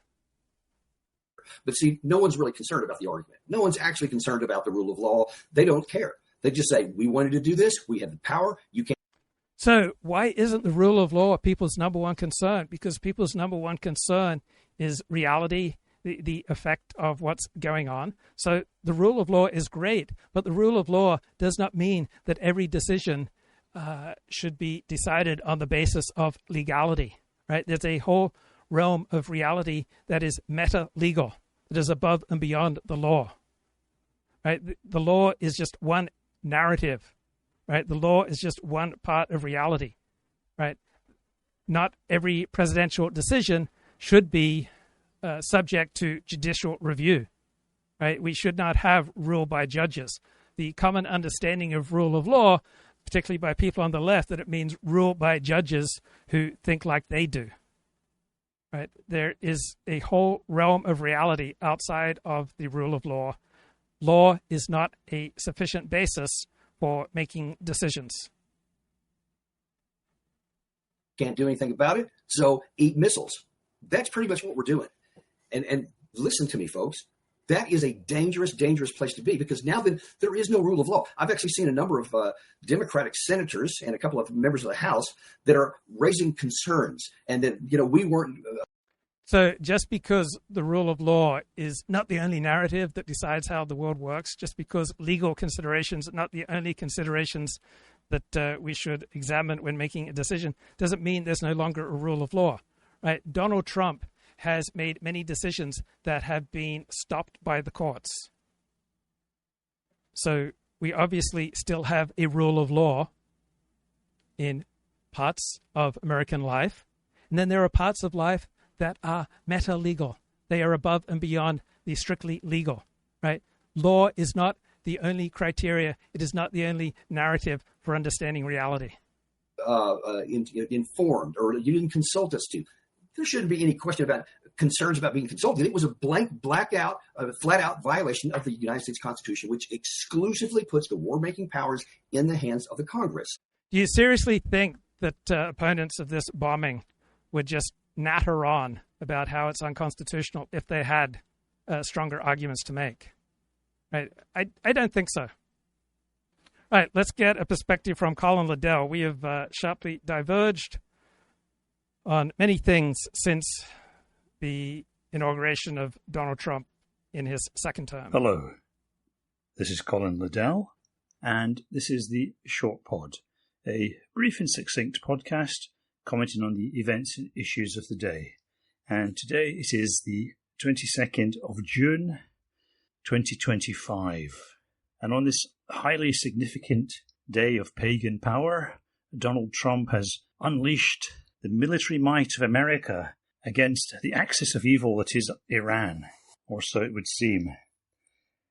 Apparently, what has happened, and of course details may change, is that some American stealth bombers flying from Guam, because the British vetoed the American request to use Diego Garcia, have dropped some bunker buster bombs on several Iranian nuclear facilities, including the Fordow fuel enrichment plant, which is apparently buried under a mountain. Now, this bit of military mayhem is causing a lot of excitement and a lot of attention, and that's exactly the essence of the Donald Trump presidency.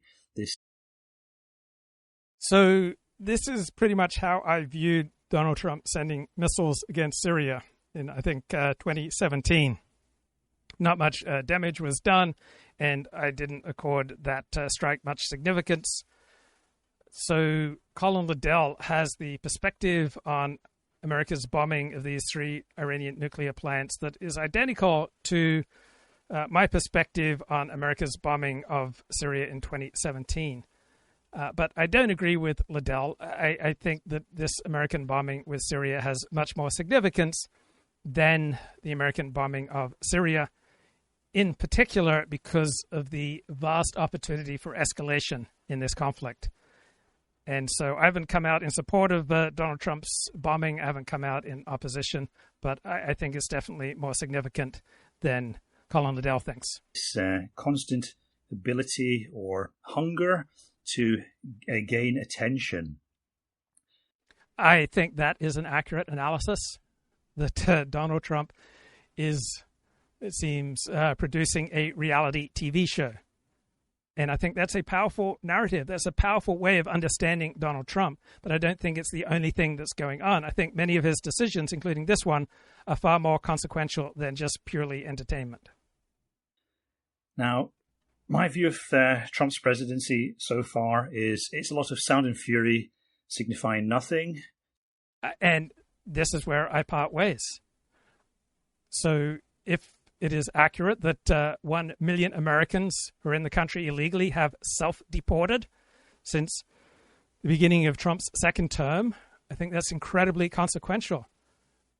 Donald Trump has crushed the amount of illegal immigration into this country. He has created a vast rollback of diversity, equity, inclusion programs. He has rolled back affirmative action through DOGE. Elon Musk and Donald Trump were responsible for the firing of over 50,000 American civil servants. That's incredibly consequential, whether for good or for ill. That strikes me as very important. Donald Trump wants to extricate the United States from the Ukraine versus Russia war. He wants to bring that war to a close. I think that is important, even if he hasn't succeeded. He's certainly not going to be subsidizing Ukraine to the extent that Joe Biden has. Donald Trump pretty much has allowed Israel to do whatever it thinks is in its best interest, and whether that is good or bad is certainly consequential. To use Shakespeare's phrase, it gets a lot of attention, but it doesn't really get results on the ground, so to speak. What Trump is engaged in is a kind of simulacrum of social media. He's there to grab your attention, which is exactly how social media works. It uses algorithms to produce low-quality, attention-grabbing content that is sometimes referred to by the word slop. Now, Donald Trump is the epitome of slop politics. big announcement, big swinging dick statements that everything's going to change, and then backing down, tacoing out, on again, off again, tariffs, etc., etc. So this is all slop politics. The same thing with the deportations. The deportations are focused on blue states. They're done in such a way as to create. So I think there is some validity to this analysis, but I think there are other narratives that are at times more important. And if the reports, I think it was in the New York Post, are accurate that 1 million illegal aliens have self-deported under the second Trump administration, that would tend to undercut this analysis by Colin Liddell. So the Free Press had an interesting discussion after the news came out last night about Trump bombing. This American president has made in terms of foreign policy in this administration and probably in the second as well. And I know it's the middle of the night for you both, but I would first love to begin with your reactions to this moment. And Mike, maybe let's start with you, because I went live with you the night the war began last Thursday. It feels like a very, very long time ago. And you admitted to, or no, it was a few days later. But the point is, you admitted, as someone who has followed this story more closely than just about anyone, to being shocked by Israel. So I want to start tonight by asking you, are you shocked by Trump? Are you shocked by what just has gone down? No, this time I didn't get fooled. I saw it coming, and I said that I did, because it really didn't make sense not to do this. Because the Israelis had made clear that they had to destroy Fordo. And you cannot destroy the Iranian nuclear program without destroying Fordo. That's the underground bunker where they have the advanced centrifuges. So and they have some stockpiles of enriched uranium there, so that if that facility remains intact, Iran still has the capability to make a bomb. That facility has to be destroyed, or there's still an Iranian nuclear program. The Israelis couldn't do it with their planes. You need a B-2 bomber and massive ordnance penetrators, which only the United States has, and which the United States doesn't give to anyone else. The Israelis, however, were going to destroy that facility. They were not going to do all of this effort and then not destroy that facility. So for them to do it, they would have to go in on the ground and actually occupy the site. A lot of people would die. There would also be a need on the part of the Israelis to escalate against Iran, against the regime, in order to deter and threaten it. So looking at it from an American point of view, there would have been a potential for widening of the war, destabilization of the regime, and the war going on much longer. If the goal is to destroy Iran's nuclear program, then this is the most efficient, simplest, safest way to do it. And that's what Donald Trump realized. I think he had many other calculations, but that's the key one. He wanted to destroy the program, and this is the easiest way to do it. Okay, I want to talk in a little bit about the domestic political ramifications of this. There's been a civil war going on inside of MAGA, and tons of lobbying of the president to get him not to do this. We'll get to that in a second. Habib, I want to go to you. Far and away, I think the most incisive analyst outside of Israel. I know that we're getting you in the middle of the night, although it sounded sort of like you were awake working on a piece. Who knows why? But give us your initial reactions to this. What does this mean? I had a friend who took a job while he was living in Australia, working for a firm in Britain, and he had to be up and awake during British working hours, which would mean that he'd have to work overnight. It seems incredibly taxing. We tend to understand things by analogy, by building on top of things that we already know, but that can make it difficult to step into new realms for which we're not prepared. So when I try to communicate what the Alexander technique is, I will say it's a method for understanding how we do things and how much tension we use when we say and do things, and how to notice that level of unnecessary tension and to reduce it and to gradually let it go. So it's a method of noticing how you respond to stimuli and how you can then notice and let go of those responses that don't serve you. And that's a hard thing to grasp. So people immediately go, oh, is it like yoga, right? People want to find some kind of reference point that they already understand and build from that kind of solid ground. So when many non-Jews think about Judaism and the Jewish state, they begin with what they already know, such as Christianity, and they assume that Judaism is just like Christianity but without Christ. But Judaism is much more like a tribe than it is like a religion such as Christianity. And there is a pragmatic basis of Jewish living, even among the most quote-unquote religious Jews, that is perhaps awe-inspiring for people who have a more religious worldview rather than a tribal worldview. And there's a statement in the Talmud that I think is applicable to the current Iran-Israel war, and that is, if you know somebody is coming to kill you, get up a little earlier and kill him first.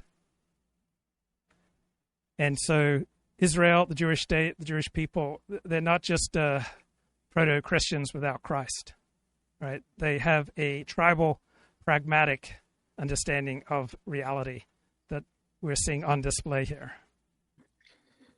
I think two things. One, the region. The region is different. The region is completely different. My kids are sleeping in a bomb shelter 2 doors down from where I'm speaking to you. That's the room in our apartment that is required to be a bomb shelter under law since the 90s.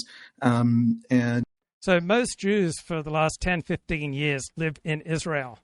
And so if you identify as a Jew, it's hard not to feel deeply about what's going on in Israel. And it is impossible to avoid the consequences of whatever the Jewish state does, right? What the Jewish state does is going to inevitably blow back on you as an identifying Jew. And that is not going to have to be the case for very long. Iran's ability to threaten existentially the nations in the region around them is being reduced. And it looks like everyone in the region really was sensing that this was coming. And the big question now is, of course, what does Iran do? But funny things have happened over the last few hours. The Saudis in the last few hours came out angrily against the Israeli attack on Iran. And the Egyptians came out angrily against the Israeli attack on Iran. And all those are signals that they expect an attack on Iran and don't want to be part of Iran's response. And somebody, and apparently not Israelis, I haven't been able to figure out who, bombed the Iranian Navy at Bandar Abbas, where they can close the Straits of Hormuz if they want and block something like 50% of global oil from shipping. So a whole lot of things, a whole lot of pieces have been moving in the region over the last 12 hours or so, even 6 hours or so. And that means that a lot of people are in on it. A lot of people are eager to see it happen. A lot of people are now waiting to see the Iranian response. But the foundation, the point, the main thing, and I might have to go now into the bomb shelter if there's suddenly a volley of 1,000 missiles at Israel, but the main thing to know is that the whole region, I think, has been fundamental. So I've been surprised by the lack of an effective Iranian response. Right? I've been surprised by the degree of Israeli effectiveness and by the degree of Iranian ineptitude. That's what has jumped out at me. So let's see some comments here from Kip. 40 probably believed the lies Hillary and State Department claimed about Colonel Gaddafi. So I've been blogging from 1997. It's pretty easy to look up my track record. I did not promote the invasion of Afghanistan in 2001, nor the invasion of... I'm not sure what I did with 2001 in Afghanistan. I certainly didn't promote or support the invasion of Iraq in 2003. And I did not promote going to war with Gaddafi. That was a disaster. So you can look up my track record, and so it's kind of weird that you would make assertions without going to the bother of seeing, oh, did I actually do this? Does 40 think the Arab Spring was simply an organic uprising? I think there was an organic element to it. What about no U.S. State Department involvement? So thinking in black or white of no U.S. State Department involvement, some or significant levels of State Department involvement. So my assessment is that the Arab Spring was far more organic than something organized, supported, and directed by the U.S. State Department. There's just no evidence of which I'm aware that the U.S. State Department organized and directed the Arab Spring. I think American foreign policy makers were caught quite unprepared by the Arab Spring. So I think it was far more organic than cooked up by the State Department. No psyops. I think there were psyops, but I think you are living in a delusion if you think that the Arab Spring was primarily a psyop. If truth and justice meant anything to 40, he'd want Netanyahu to answer the ICC court and prove the legitimacy of his actions. Why? Right? The charges against Netanyahu were brought by a prosecutor who was seeking to avoid his own prosecution for very dodgy sexual misbehavior. I don't think the case was strong. And why weren't all sorts of other leaders brought before the ICC court and charged with genocide? Why was it just the leader of the Jewish state who was held to a standard for which no other leader would be held? Is Israel and Netanyahu above the law? Well, whose law? International law really doesn't have much meaning. It's much more of a narrative. It is a rhetorical trick. It doesn't have any army that enforces international law. Right? International law is not this objective standard to which all countries must be held. Right? It is a tool that at one point was used by parties on the right, but over the past 60 years has been primarily used by the left to try to fill the dearth of meaning in their lives when Marxism proved not a good fit for reality. So it was disappointed communists, disappointed Marxists who have invested themselves so much in human rights and international law. It is primarily a mechanism for feeling good. It's primarily a tool of, quote unquote, anti-colonial powers to develop a narrative that there are absolutely no limits on how they can respond to colonial powers. On the other hand, colonial powers must be severely hamstrung in how they react to the terror inflicted by anti-colonialists, starting with Vietnam. This was the argument that became successful during the 1960s Vietnamese War and has been used by third world nations ever since. And because there are far more of these backward nations than members of the advanced economies, right, by sheer force of numbers, they've been able to dominate the corpus of the international law. Also, the people who go into international law and human rights are overwhelmingly on the left. They're overwhelmingly seeking to fill the dearth of meaning that they've had to confront since the utter failure of communism. So because they can no longer invest themselves in left-wing politics and find meaning from explicit understandings of socialism and Marxism as the solution to the world's ills, they have instead invested themselves in a crusade for human rights, not because it makes any practical difference in reality, but it makes them feel good. So every individual and every nation state has concerns that often trump the law. It would be an extremely weird individual and a state headed for extinction that always made obeying the vagaries of international law their highest priority. Right? Law is just one narrative. It's just one part of life. And when your national interests push you to ignore and flaunt international law, and if that's what you need to do to enhance your prospects for survival, I would expect every single nation state to do that, whether the nation state is Jewish or not Jewish. Fundamentally reshaped. And one other thing that was just reshaped by President Trump was how the U.S. is going to secure the world after it no longer wants to literally have hundreds of thousands of soldiers scattered all over the world and hundreds of ships and a navy the size of the next, 5 or 7 navies combined. And the answer seems to be this kind of relationship built out with the Israelis. And it's something the Americans have with the Australians as well. But the Israelis just did this at another level where the local ally does the heavy lifting because it's their interest. And America delivers the strategic coup de grace. And that's not a bad example for the future of the world. So, you know, an American security architecture has just been defined and an entirely new region has just been born. And we're all going to be figuring out what that means over the next few months. There were a lot of people that believed, I've sort of lost track of time, but yesterday, the day before, Trump put out a statement and gave an interview to a reporter and said something like, you know, I'll decide in the next 2 weeks. And the sort of chattering class, the commentariat was saying 2 weeks. He says that when he's going to taco. And taco is the phrase that Wall Street has used for Trump always chickens out.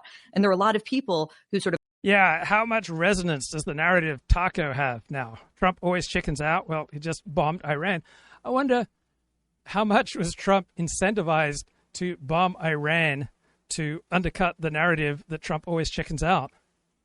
I would not be shocked if that played a 5, 10, 20, 40, 50, 60% motivation for Trump to bomb Iran because he hated the taco narrative. Right, on small hinges, often big doors swing. I've often invoked the academic analysis of Amanda Alexander with regard to human rights and international law.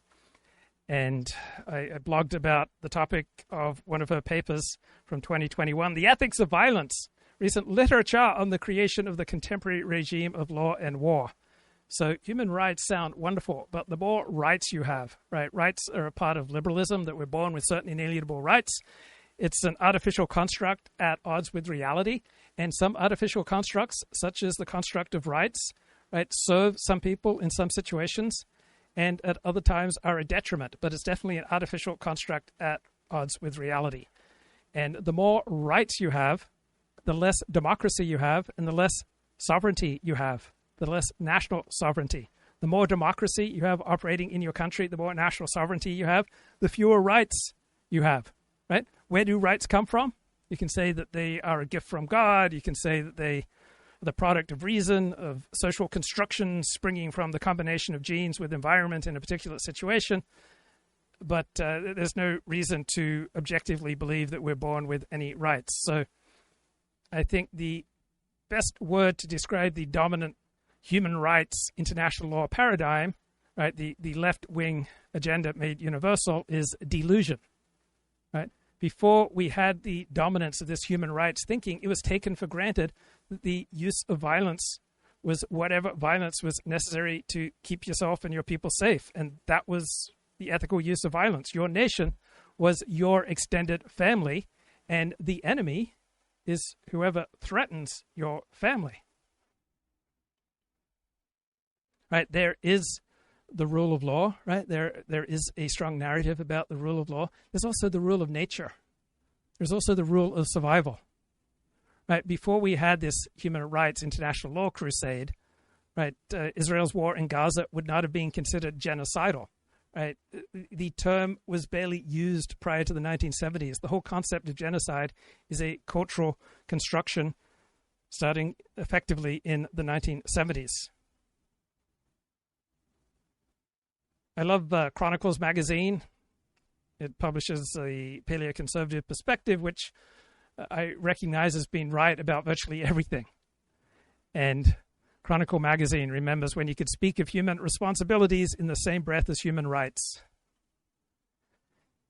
And there's a left-wing socialist thinker who I have a great deal of respect for, Samuel Moyn. He's a historian, I believe, at Yale.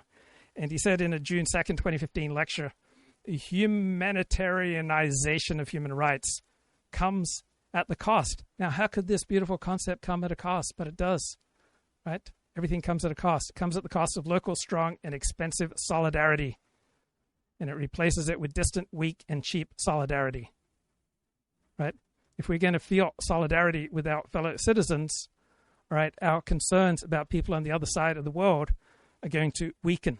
Right? Conservatives believe in adjacent rungs of solidarity. First to yourself, then to your family, then to your extended family, your friends, your community, and then to your nation. Right? Liberals, people on the left, seem to believe in a leapfrog solidarity that jumps around, say, from an individual in California to next oppressed lesbians in Uganda.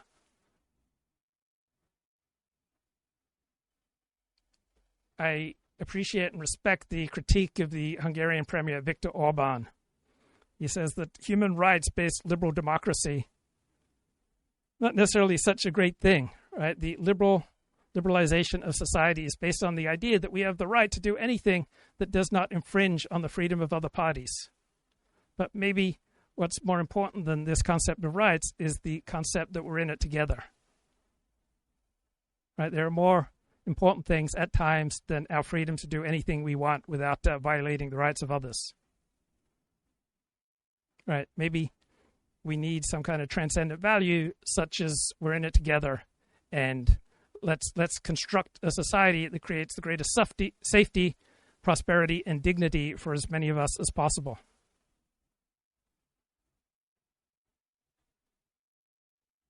And Samuel Moyn notes that there's simply no evidence that the human rights crusade has made any difference in reality. Right? It's made a vast change in the sensitivities of a certain group of elites who grew disillusioned with Marxism. Now, I respect Amanda Alexander's critique. She notes war is a cultural artifact. It's also a biological artifact. What constitutes war? Who is allowed to wage war? What types of war and violence are accepted, glorified, or abhorred are shaped within particular societies, and the rules governing war reflect and reinforce cultural conceptions of war. So the contemporary ideal that the only acceptable form of war is carefully regulated and done on the basis of humanitarian goals, right, is a left-wing absurd creation. Right? The current ideal is the good war should be carried out in a way that is clean, that it should spare civilians and combatants, it should protect the weak, it should control the violent, and the ultimate transgressions are genocide and crimes against humanity. Right? War is also biological, right? Different forms of life are continually struggling for survival. What you don't find in nature is multiple subspecies living in harmony with each other in a very specific location. What you do find in nature is ongoing niche construction. Right? All forms of life strive to change their environment to make it more suited to their own thriving. And the best interests of one organism are usually at odds with the best interests of other organisms. Eucalypti emit chemicals that make it difficult for other plants to grow underneath their branches.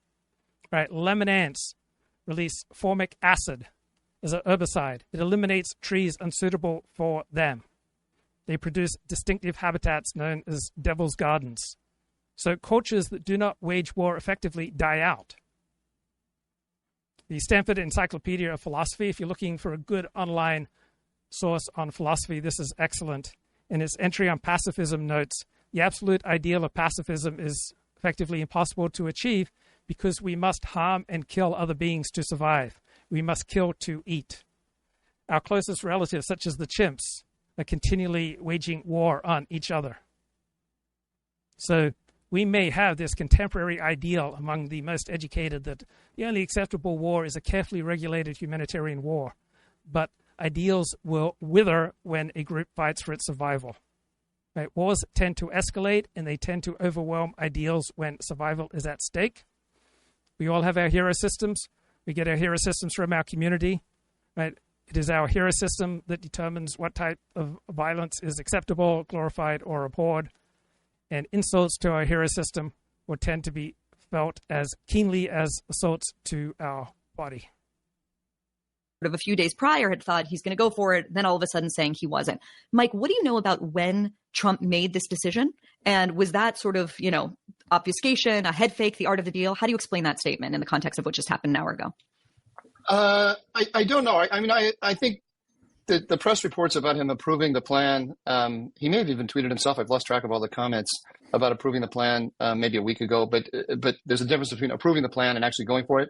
There was an attempt at diplomacy. Trump sought Turkish help in mediating.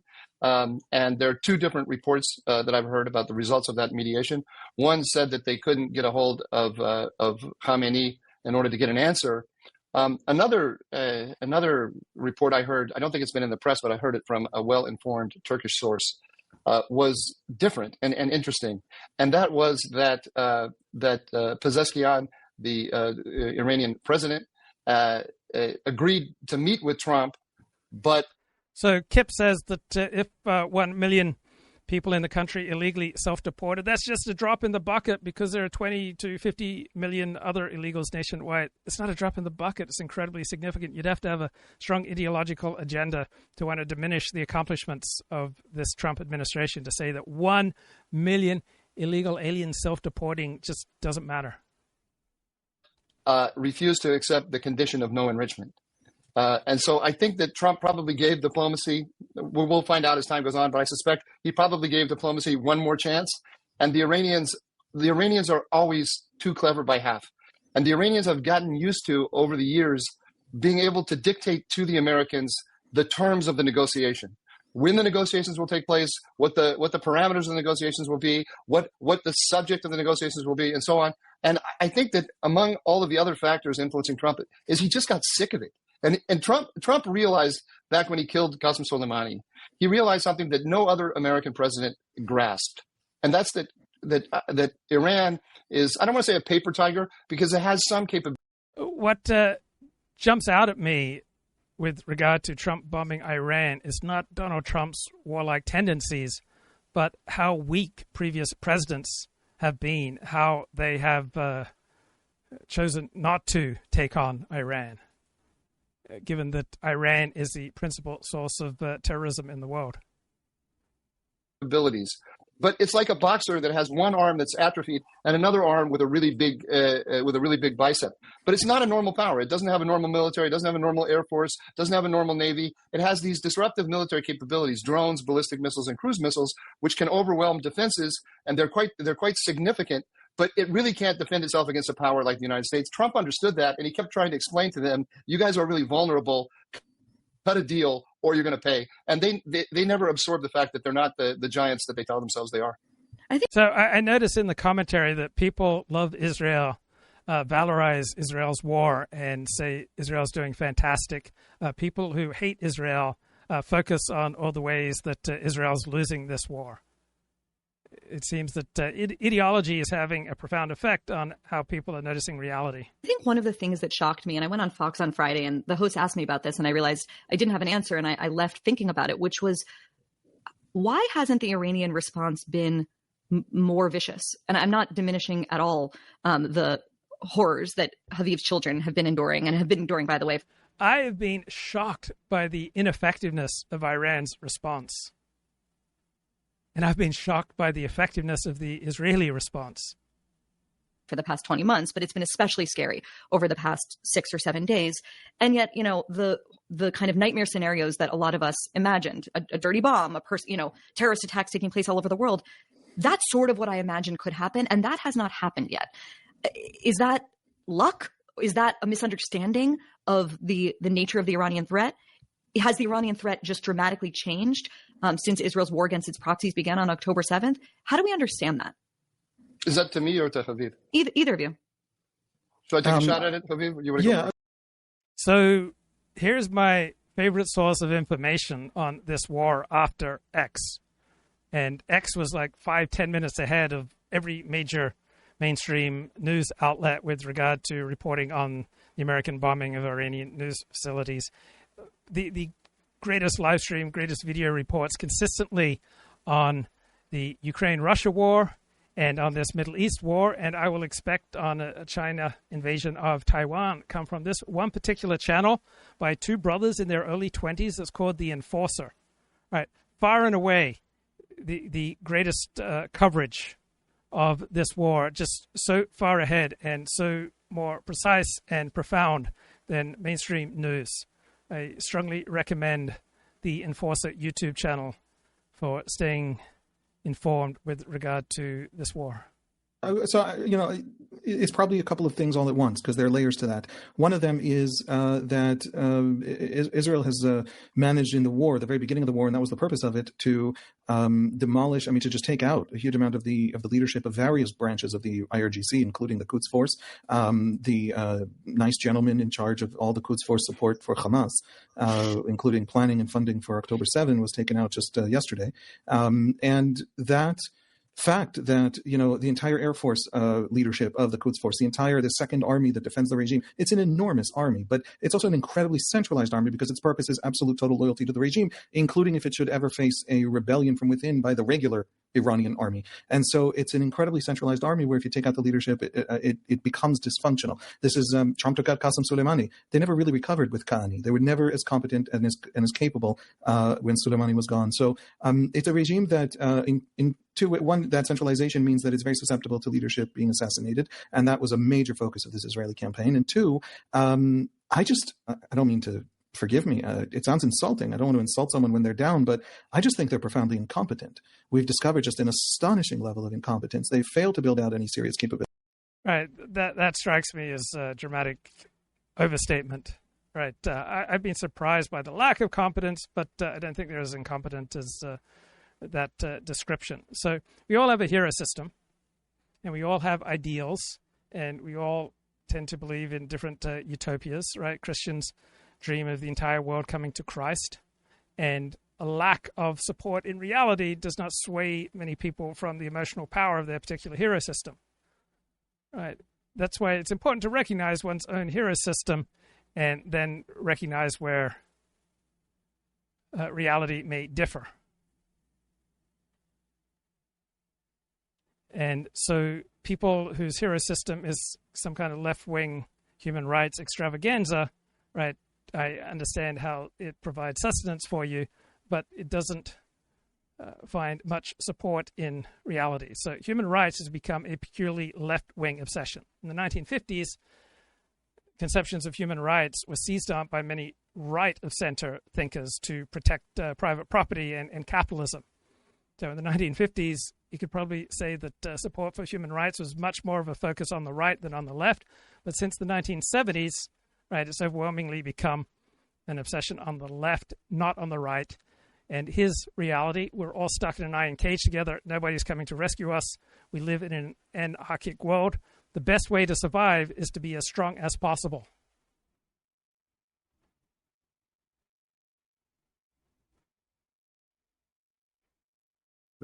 They made a whole big thing about the new kind of war, drones and missiles, and they're going to double down and triple down on it.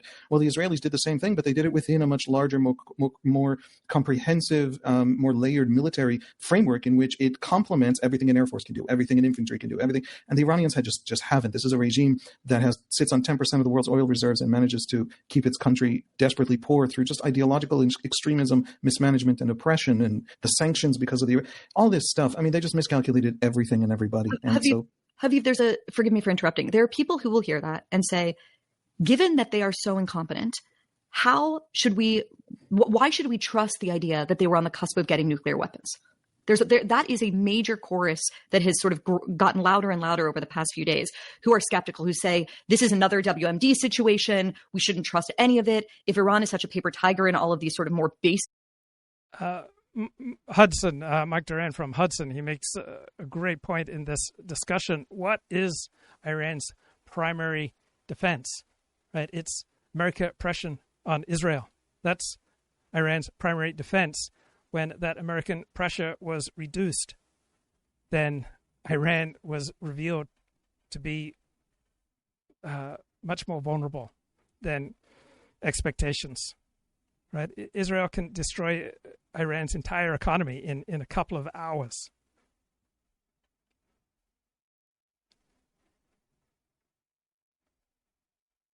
Militaristic ways. Why should we believe that they were on the cusp of getting nuclear weapons? I would love for one of you to respond to that. Habib. Well, I mean, I think Mike might know better because the internal American discourse isn't anything that I'm an expert in, but this has nothing to do with Iraq. I get the post-trauma from Iraq. It's not a mistake to be post-traumatic from Iraq. But if Iraq had been a hunt through the Iraqi desert for WMDs and the discovery that they're not there, by the way, Saddam pretended they're there to project power in the region, but they were not there, that would not have caused the kind of post-trauma. We're talking about hundreds of thousands of people invading and an American strategy of occupation and rebuilding that had nothing to do with the social realities of Iraq itself as a society. Nobody's talking about that. Nobody's imagining that. Nobody's doing anything. I mean, How do the Houthis and Hezbollah and Hamas get resupplied if Iran is brought this low? Right? Why is the Israeli stock market surging? Because Israel is in a more dominant position now. It's in a stronger position, apparently, than it has ever been. The response is going to be a response against Israel. If the Iranians do try to actually block global oil shipments, the American response will be even bigger and massively bigger. And they know that, and they're terrified of it. And to keep, it's an enemy that it's this modern warfare where you don't have massive armies moving in. By the way, you can't conquer Iran the way you conquered Iraq. It's too mountainous. And so all of those reasons, I think the Americans are projecting. They remember the conversation then, and they're hearing echoes now. But the actual realities on the ground are fundamentally different. And so I don't.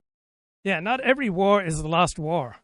It's very lazy to view reality through something that happened previously and assume it's just going to go that way. Right? This is Dan Turrentine last week. Iran is our enemy. Like, not only did they blow up a barracks, but we have to remember, in the Iraq war, when the Iraqi government, unfortunately, of the United States disbanded the military and the police and the civil service, it was the Iranian intelligence that came rushing in with cash, IED explosives, and everything else to kill American soldiers. Like, they are not our friend. They have been a huge enemy. Now, you're right. Right now, they don't necessarily have the technology to get missiles to us. But do I think if they had nuclear weapons, they would not potentially think about hitting our assets in the region? Like, I think we do have to remember, and whether or not we should proactively attack it is a great debate. But I would not, along the lines of what Emma Jo said, equate morally the United States and Iran. They are bad people. Iran is our enemy. So I don't put much energy or emphasis on outlining who's good and who's bad. That depends on the nature of your hero system. But with regard to American interests, Iran has proved itself consistently over the past 55 years to be an enemy. Right? I thought these were some of the sharper comments on X recently. That the schizophrenia he's talking about on X, that the Iranian parliament approves closing the Strait of Hormuz like this is super significant, that the Iranian regime is going to launch a forever war against the U.S. without having an Air Force command structure and a Navy. The U.S. dropped 420,000 pounds of ordnance on a mountain, and all you see from the outside are punctures and some metal dust, and therefore people conclude nothing happened. The Israelis have had air superiority for a week. They're hunting down individual launches, but they just didn't see those truck convoys rolling out of Fordo with enriched uranium. The Israelis must have been looking the other way, and the armchair generals, they know better. Good thing to remember, most homicide victims are criminals. Right? You don't want criminals in your life. It increases the chances that something bad happens to you. Homicide victims are overwhelmingly those with prior offenses, rap sheets, records, detention stints. Right? America's homicide rate for non-criminals is extremely low. J.F. Garapi married a mentally disabled woman who kept saying he was trying to murder her. She disappeared 2 years ago and has not been heard from since. Does Mama JF really have an issue with no white guilt, or is she just fooling around? She has an actual issue. Damn, I needed that. Whoops. I remember this. Don't say anything violent. No, I want to. What do you have to say? No, I get seriously. You tried to kill me again, and I'm fucking sick that you're fucking me with me. You always follow me everywhere, and all right. And you say you want to make spiritual movement, but you fucking tried to kill me for 3 years again. You're a fucking psychopath, man. Maintenant va-t'en. Okay, so the answer to this. So was Mama JF talking about no white guilt, or was she talking about JF trying to kill her for the past 3 years? Super chat is that Mama JF mistakes no white guilt for someone who has committed acts of violence against her. No. So that's why you see her currently sad.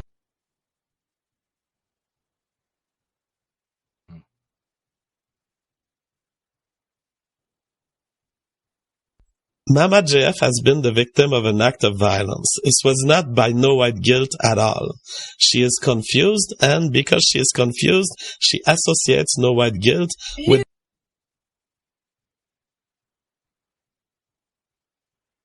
Okay, now I told her to not come back. You don't come back. Chilling. And she's disappeared. No one's seen her the past 3 years. Joel Pollack says there are at least 3 Israeli endgame strategies for winning the war with Iran. Attack until Iran agrees to a U.S. deal to abandon its nuclear program. Attack until the U.S. decides it's safe to join the fight.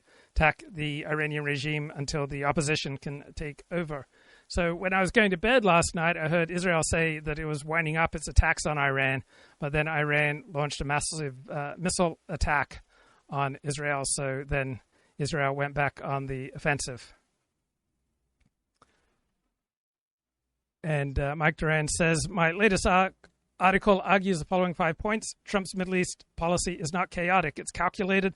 The seemingly erratic course is a deliberate strategy. Trump zigzags between hawks and restraintists to maximize American leverage while avoiding costly entanglements in the Middle East. This means applying pressure through sanctions, air power, and alliances without committing long-term to a number of troops. Restraintism isn't new. It's the old elite thinking in a new costume. While many of Trump's advisors now come from the so-called restraintist camp, they are libertarians, they are Koch-funded analysts, and they are populists who argue for American disengagement. I show that restraintism is not a Trumpian invention. It has long circulated in elite circles on both the left and the right, including under Barack Obama, where it shaped his realignment strategy favoring Iran over traditional allies. Trump rejects the Obama realignment, but he hired its advocates. Trump dismantled Obama's Iran deal, reaffirmed alliances with Israel in the Gulf, but empowered many officials who openly believed in it. This stems from his distrust of the traditional Republican foreign policy establishment, which undermined him in his first term. So both Donald Trump and Barack Obama distrust the blob, the American foreign policy establishment. Trump uses restraintists as tools, not as guides. Trump listens to restraintist voices, but rarely follows their strategic vision. He uses their skepticism of war to balance hawkish opinions and to keep adversaries guessing. The Houthi strikes in Yemen, followed by back-channel diplomacy with Iran, exemplify this tactical oscillation. And the post-Iran order requires managing allies with Iran weakened and Assad gone. The next strategic task is managing the emerging rivalry between Israel and Turkey in Syria. Trump is better positioned than his critics to broker this balance, but to succeed, he must shift from zigzag to sound architecture using American leverage, not just to confuse adversaries, but to align allies before they clash. Understand the debate. Barry, can I take your original question about why they didn't get more fearsome? Please. And so the question is, fearsome how? Wow, Judas says, I don't feel bad for Mama JF or for any woman. And I say, wow. And I say, this is a tremendously maladaptive strategy because it's just not going to work for you, right? This inability to feel empathy for people is not a useful way to go through life. And I have often displayed a stunning lack of empathy for people in large part because I would become frightened by how disabled I would get when I would experience empathy. And so as more mature people, we need to be able to experience empathy without allowing it to flood us, without allowing us to destabilize us. I received tremendous benefit from 12-step programs where I was able to hear the reality of the struggles of women and internalize that and expand my ability for empathy instead of just looking at women as having all the power and men as victims of wily women, but to understand that they struggle with stuff too. They had basically three goals in the war. One was to keep the Americans out.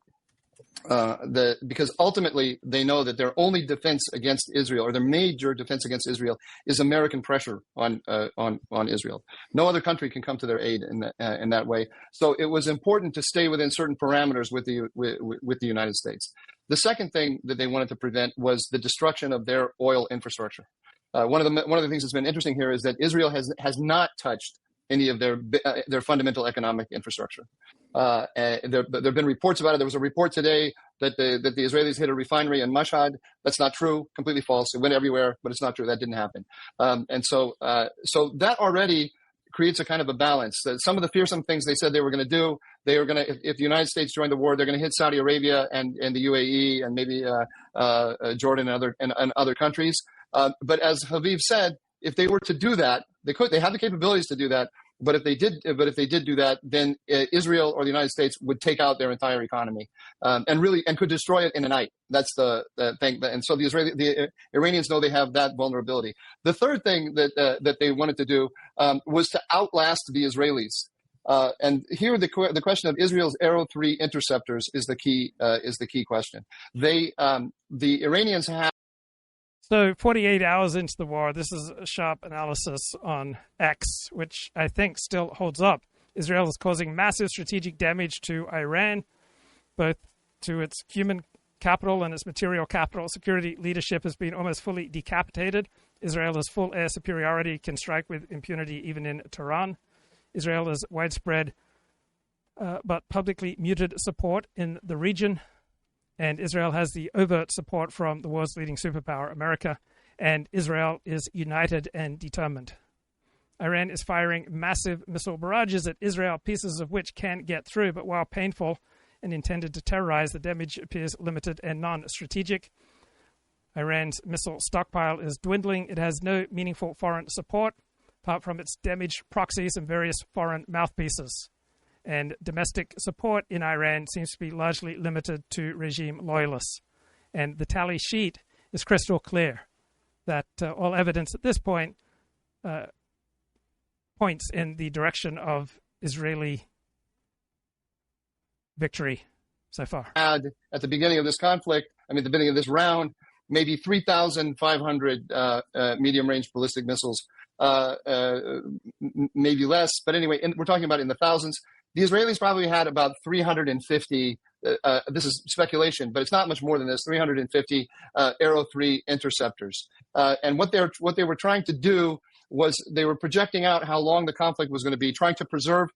As Khaviv mentioned, they were losing their launchers, but they wanted to wear Israel's down, wearing it down not in the sense of demoralizing it, but in the sense of making it expend its interceptors. Because once Israel goes through all those interceptors, it doesn't have the industrial capacity to replenish them. Iran does have, in a war of attrition, the ability to outlast Israel, and then Israel is totally dependent on the United States.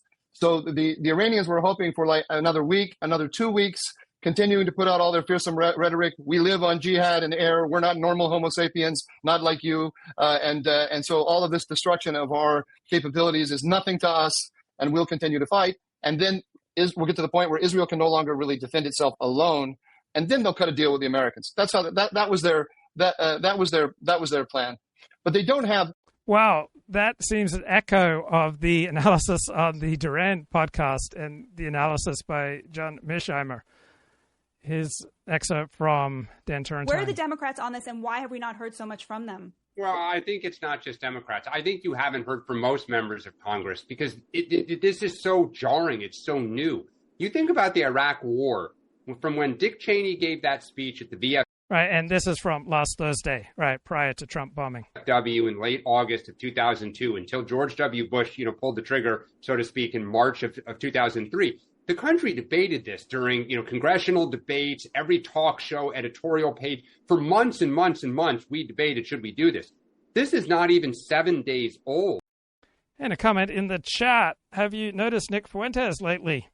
His popularity has exploded in the last 2 weeks. Many people commenting, I can't believe I agree with him, but he's spot on. Yes, the best way to succeed as a live streamer and a pundit is to meet people's needs.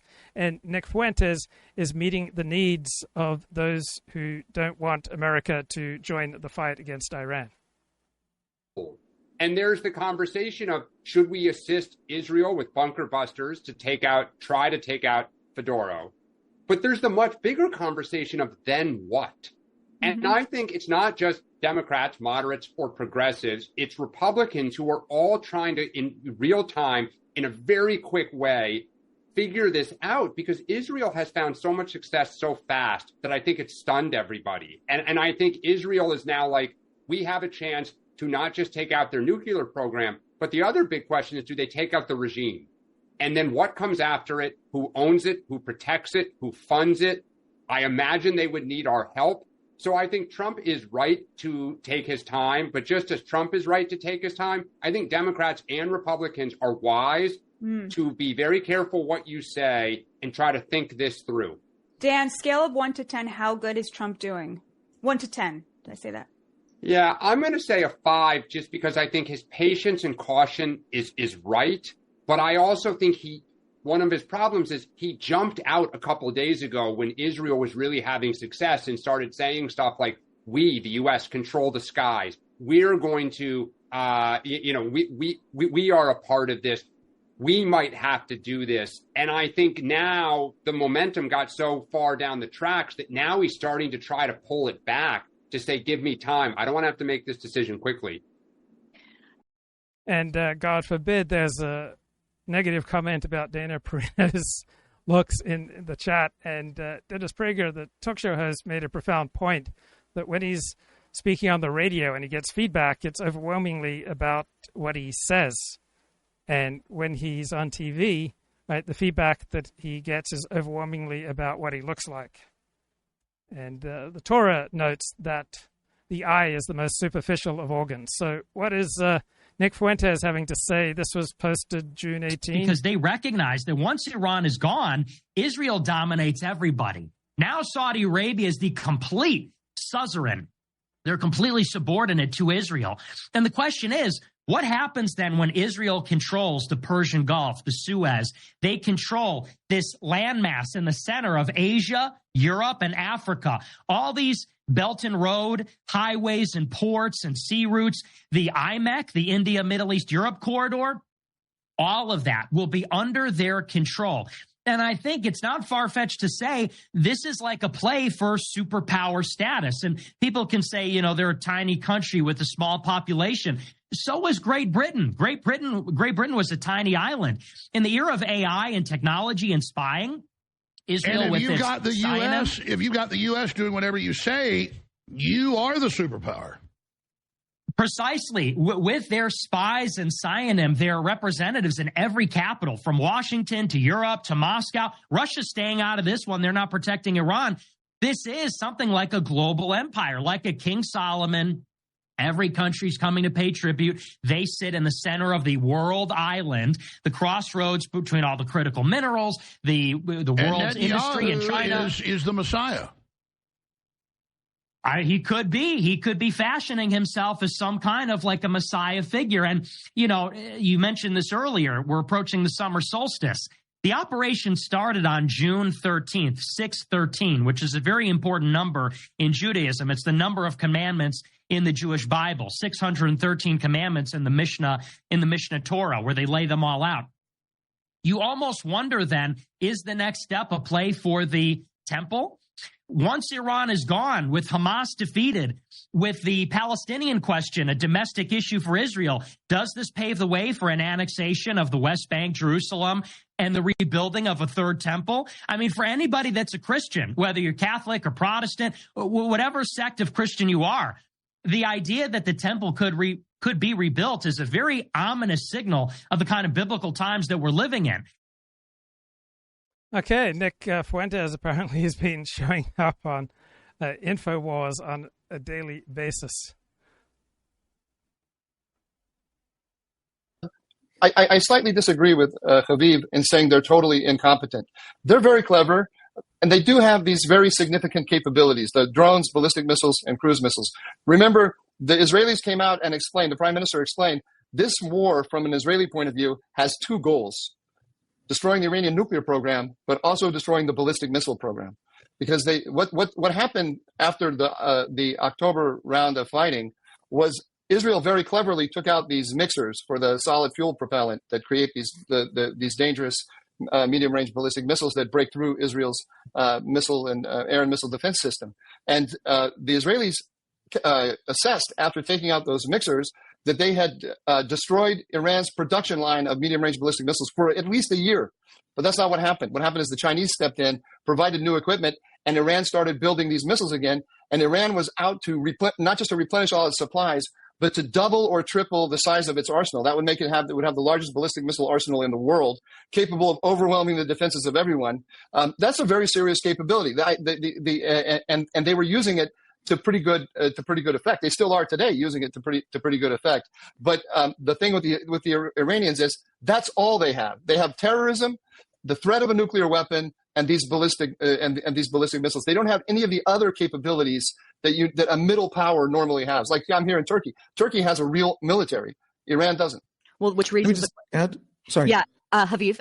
I'll let you add, and then I want to bring in an additional guest. No, go ahead. Oh, when you only have one method, when you only have one serious strategic option, that becomes your choke point. And one of the major elements of this Israeli air campaign has been targeting launchers. So they have these vast stockpiles, but they have to launch them somehow, or this vast arsenal, I guess it would be. And the Israelis have been targeting these launchers, and they can't deploy more than, I forget what it was, but they launched 400 in one thing, and then 200, and then 50. And so the rate of fire, maybe because they're preserving them, but apparently not because they're preserving them, but because there's an active hunt in the skies over Iran. Every time a missile is launched, there's an Israeli Air Force visit is paid to that location. Their launchers are not capable of launching large numbers at a time. And so if they had any other options, an Air Force that could fly, some of the airplanes that this Air Force is flying is these F-4s from Vietnam. I mean, anyway, doubling down on the incompetence question. But that is their weakness. Okay. One second, guys. Just add one thing in there. Okay. I got to bring someone. I want to talk more. It's someone that you like. Curb your enthusiasm. And because let's talk about what has been done. We're still waiting for the sort of battle damage assessment of what's been destroyed. But let's also talk about Iranian capabilities, both nuclear, military, and missile capabilities that I think are really important for your viewers to understand. They're down, but they're not out. But in terms of these strikes, the U.S. Air Force dropped bombs on 3 major sites. Fordo enrichment facility buried deep under a mountain on a Revolutionary Guard base, which contained advanced centrifuges capable of weaponizing uranium. And it was always said that Israel wasn't able to do enough damage to this facility to actually destroy it. We'll have to see if massive ordnance penetrators dropped by our B-2 pilots have actually collapsed the facility. But what's interesting to me is that the United States went after 2 other facilities, which we had thought the Israelis had taken out. And I want your viewers to understand why that's really important. The first was there was a facility in Natanz. Now we know. So another thing that strikes me as weird and out of reality in regard to public discussion of this war is how much emphasis is given to the legality. So why is that such an elite focus on whether or not the American attack was constitutional or legal? Why is process such a high concern? And it has to do with the neutralization of the political. So since the 30-year war in Germany, it was a devastating war in Germany in the 17th century between Protestants and Catholics. There has been a steady march among the elite, and this accelerated during and after the Enlightenment, to try to take as much of the political out of the political and into the realm of the neutral, where things are decided by supposedly disinterested neutral experts. So as a reaction to the 30-year war between Protestants and Catholics in Germany, right, in other European nations and in the United States, they tried to make religion more and more of a private matter and tried to remove it from the realm of the political. In reaction to World War II, elites tried to rejigger elections so that they weren't primarily on the basis of race and ethnicity. They tried to take immigration and matters of race outside the realm of the political. And with the explosion of concern about international law and human rights, there's more and more of an emphasis on removing war from the realm of the political, right? The realm of the political is where people can vote, where people can exercise power. But elites have steadily tried to remove more and more of what people traditionally fight about, such as religion and race and war, and remove it to a supposedly neutral realm where everything gets decided by disinterested, supposedly neutral experts. So the realm of the neutral, the realm of the expert, has steadily achieved more and more power in advanced economies. And Donald Trump and the surge of populism around advanced economies is a rebellion against removing religion and race and nationalism and war from the realm of supposedly neutral, disinterested experts and returning power to the people, who Donald Trump positions himself as the instrument of the people, and he takes great pride in that he doesn't listen much to experts and he doesn't follow protocols. And as opposed to Donald Trump's method, you have almost all of our institutions, which are run by supposedly neutral, disinterested observers. Now, what is Israel's strategy overall in the Middle East? It's very similar to England's strategy with regard to Europe, as explained by Yes Minister. This directive comes from Brussels, saying that all EEC members must conform to some niggling European word processing standards. They will have to agree. So a strong, united Europe would be a grave threat to England. It's in England's interest to keep European powers off balance so that they can't unite and gang up on England. And that's usually been Israel's strategy vis-a-vis the Middle East. Keep it as fractious as possible. Agree to the plans of masses of European word processing committees at the forthcoming European word. Right, so the European Union, right, wants to have as much of life as possible decided by these neutral, disinterested experts. Word processing conference in Brussels. Right, it wants to take decision-making out of the hands of the people, out of the hands of local communities, and transfer it to experts in Brussels, just as American elites want as much power as possible removed from the people and placed in the hands of elites such as themselves. Oh, say something. Yes, Minister. Quite so.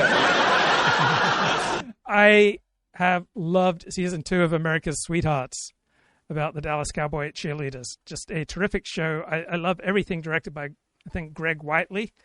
He did Last Chance U, focusing for many seasons on a community college football program. That he did 2 seasons focusing on Los Angeles Community College basketball program. And now he did 2 seasons on a community college cheer program. Gymnastics program, no, cheer program. And now he's just released his 2nd season, America's Sweethearts, on Netflix, on the Dallas Cowboy cheerleaders. And effectively the only permitted response to correction for a Dallas Cowboy cheerleader is yes, ma'am.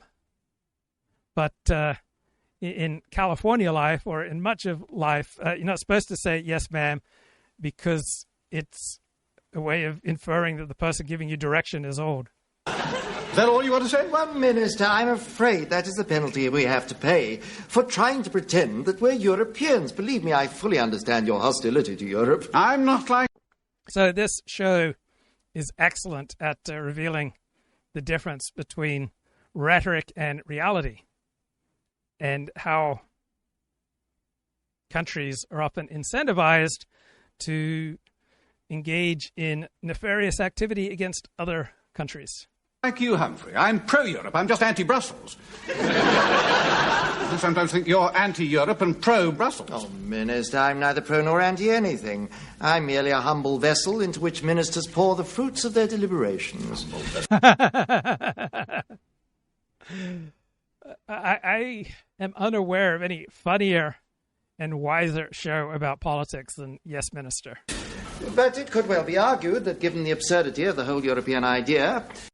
It could well be argued. That is a very polite and expert way to speak. That Brussels is in fact doing its best to defend the indefensible and to make the unworkable work. That is simply not true, Humphrey. So I have to keep interrupting this so I don't get copyright claims. I can only play a few seconds at a time. I don't want to sound pompous, but the European idea is our best hope of avoiding narrow national self-interest. Yeah, but it's self-interest that is the primary engine, or group interest and national interest, right? That's the primary force in politics. That doesn't sound pompous, Minister. Good. Merely inaccurate. Listen, humble vessel. Europe is a community of nations. Right, this reminds me of all the flowery left-wing rhetoric about the beauty of international law and international coalitions and human rights. Dedicated towards one goal. Oh. Well, may we share the joke, Humphrey? Oh, Minister. Now, let's look at this objectively. It is a game played for national interests and always was. Right, we are all stuck in an iron cage together, and the stronger your neighbor, right, the more of a threat that they pose. So nation states are often incentivized to reduce the strength of their neighbors. Why do you suppose we went into it? To strengthen the brotherhood of free Western nations. Oh, really? We went in to screw the French by splitting them off from the Germans. Right, this is how the world works. Right, nation states do not go to war to support democracy, human rights, and the brotherhood of nations. Well, why did the French go into it then? Well, to protect their inefficient farmers from commercial competition. Right, so nation states do not tend to run their economy on abstract novels of economic efficiency, right? Rather, they respond to the pressure of various groups, including farmers. It certainly doesn't apply to the Germans. No, they went in to cleanse themselves of genocide and apply for readmission to the human race. Right, so one's standing and status and hero system is also a powerful propellant for behavior. I've never heard such appalling cynicism. Well, at least the small nations didn't go into it for selfish reasons. Really? Luxembourg's in it for the perks. Yes, so we are animals, and then if you have a religious perspective, you can say that we also have a spark of the divine, but we never escape incentives towards self-interest and group interest, right? We never transcend these petty concerns for security and safety. The capital of the EEC, all that foreign money pouring in. Very sensible central location. With the administration in Brussels and the Parliament in Strasbourg. Minister, it's like having the House of Commons in Swindon and the civil service in Kettering. If this were true, why would the other nations have been trying to get in? Such as? Well, take the Greeks. Actually, I find it difficult to take the Greeks. Right, so different groups, different nation states often have different interests that clash. And the more divided and the more intense conflicts of interest within a small, narrow location, the more likely you are to have war and conflict and violence. Open-minded as I am about foreigners, as you both well know. But what will they want out of it? An olive mountain and a Retsina lake?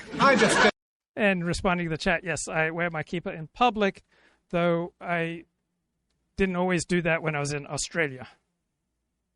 So it might depend on the location. Certainly if I were in France and many other places in Europe, I would not be wearing my kippah publicly. Don't accept any of this. Oh, I'm so sorry, Minister. I suppose some of your best friends are Greeks. No, very dry. The trouble with Brussels is not internationalism, it's too much bureaucracy. But the bureaucracy is a consequence of the internationalism.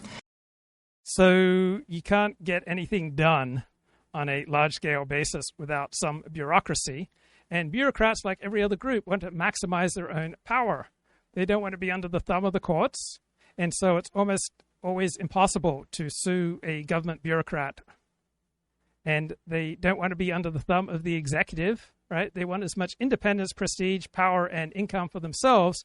So they, for example, resist Donald Trump's attempts to corral them. Why else would there be an English commissioner with a French director general immediately below him and an Italian chef de division reporting to the Frenchman and so on down the line? Oh, I agree. It's like the Tower of Babel. I agree. No, it's even worse. It's like the United Nations. I agree. Then perhaps, if I may interject, you are in fact in agreement. No, So, I love this show. Not. Brussels is a shambles. You know what they say about the average common market official. He has the organising ability of the Italians, the flexibility of the Germans, and the modesty of the French. And that's topped up by the imagination of the Belgians, the generosity of the Dutch, and the intelligence of the Irish.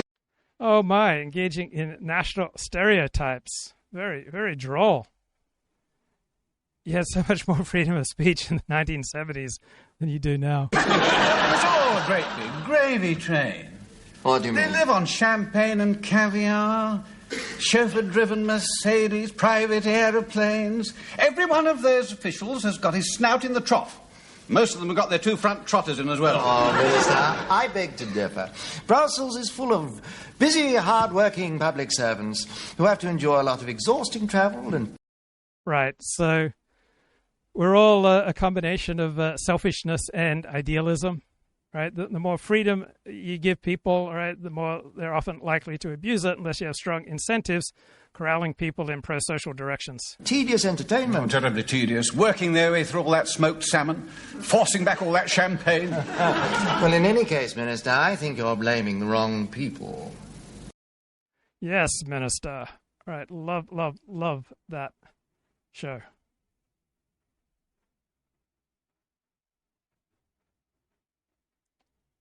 So Charlie Rose is a terrible interviewer because he gives too many opinions, he interrupts too much.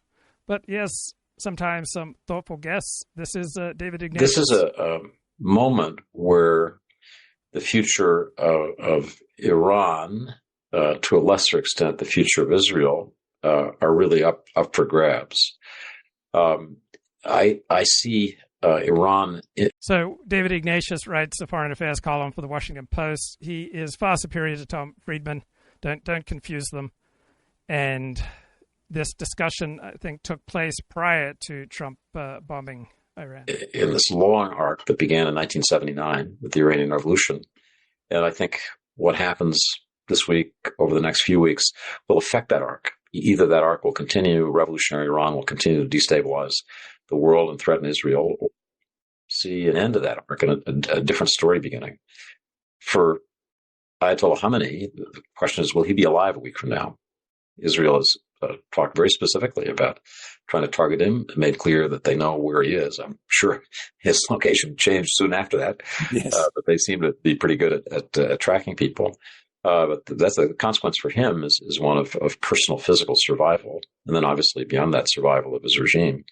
The consequence for Bibi Netanyahu is can he bring this story that exploded on October 7, 2023 to a successful conclusion and end this war against Iran and its proxies with an absolute stunning triumph. That would be good for Israel, I think, because I think the Mullah's regime in Iran has been bad for Iran and bad for the Middle East. You can argue that it'd be good for the region as a whole.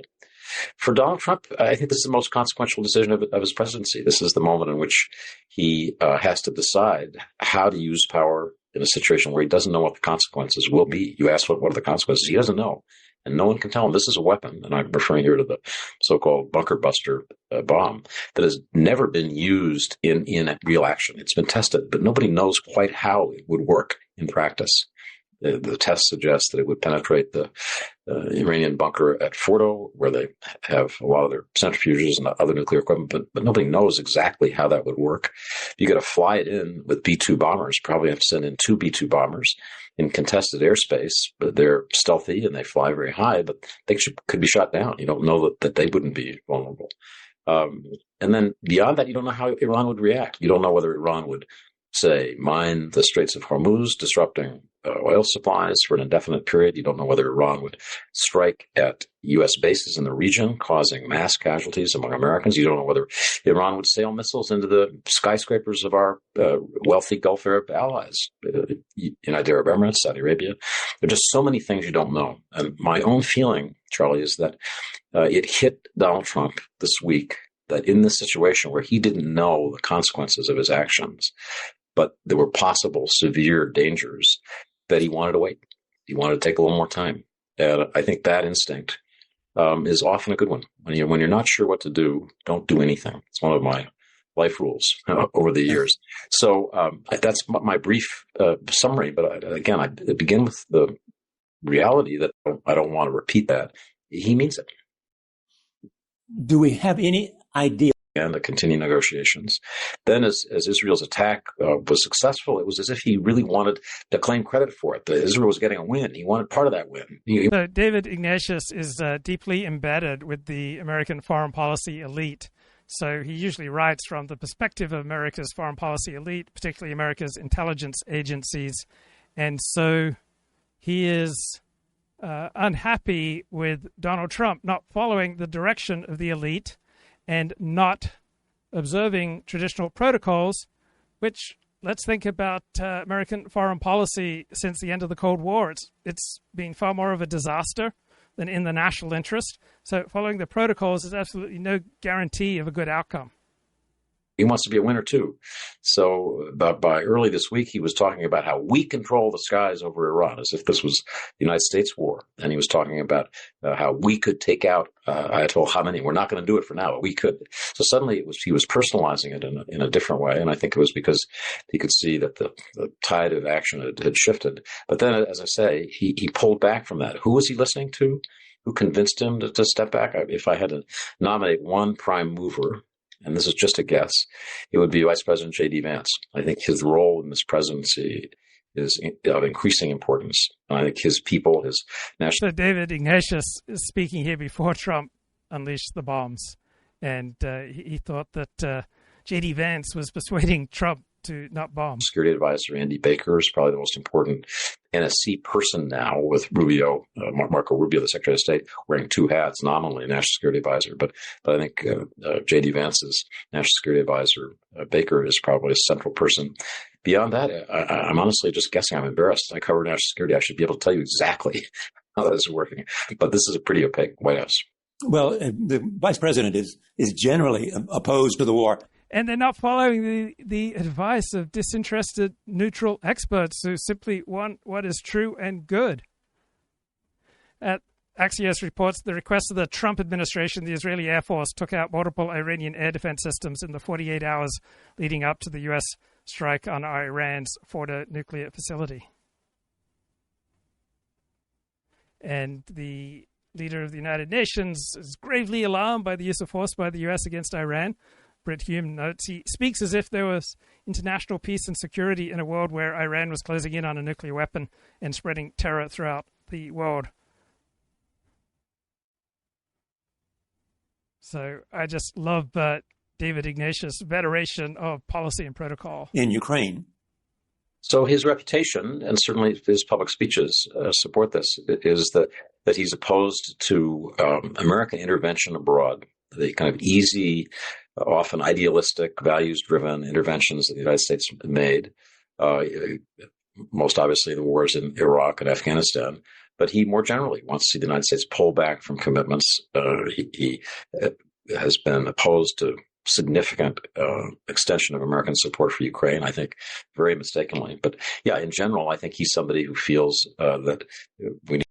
Ukraine cannot win against Russia, right? Israel clearly can win, it appears, right now against many of its Middle East adversaries. So that is one argument for supporting Israel while not being so supportive of Ukraine. We need to look inward, take care of America, stop fighting wars that don't do the country any good.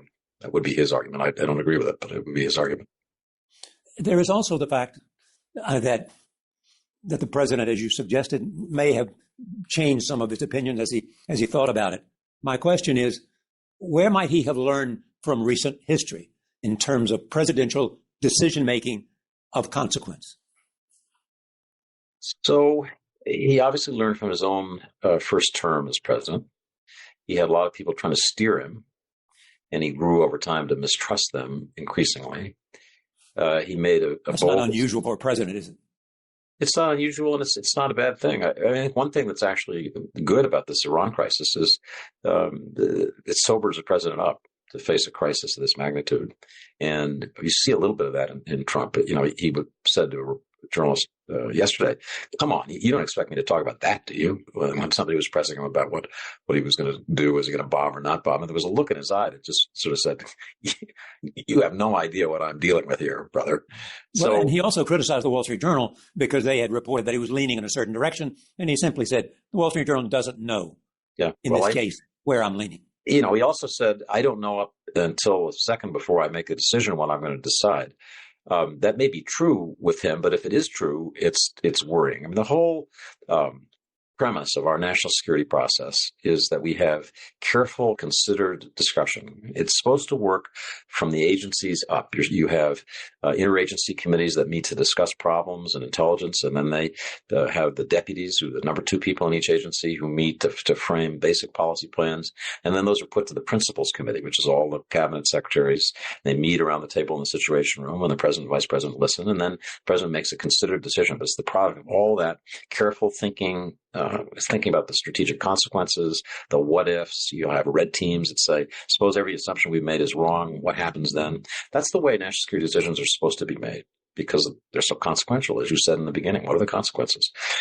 This is a much more haphazard. Well, think about what a disaster it's been when American foreign policy followed exactly these procedures that David Ignatius venerates. Process. It's kind of dependent on the iron whim of the president and what he's thinking, and he insists on thinking out loud every day. Every day he seems to want to have journalists in the Oval Office quizzing him, and every time there's a visitor, it's sort of question time. You can argue it's a good thing to be so transparent. It's like the question time in the British Parliament. You see the leader thinking out loud. And he's not been reluctant to criticize his own people, like the director of national intelligence. He appeared to have lost faith in her. It wasn't a big criticism, but he just said, I don't care what she says. I don't believe that about this involved intelligence about Iran, the Iranian nuclear program.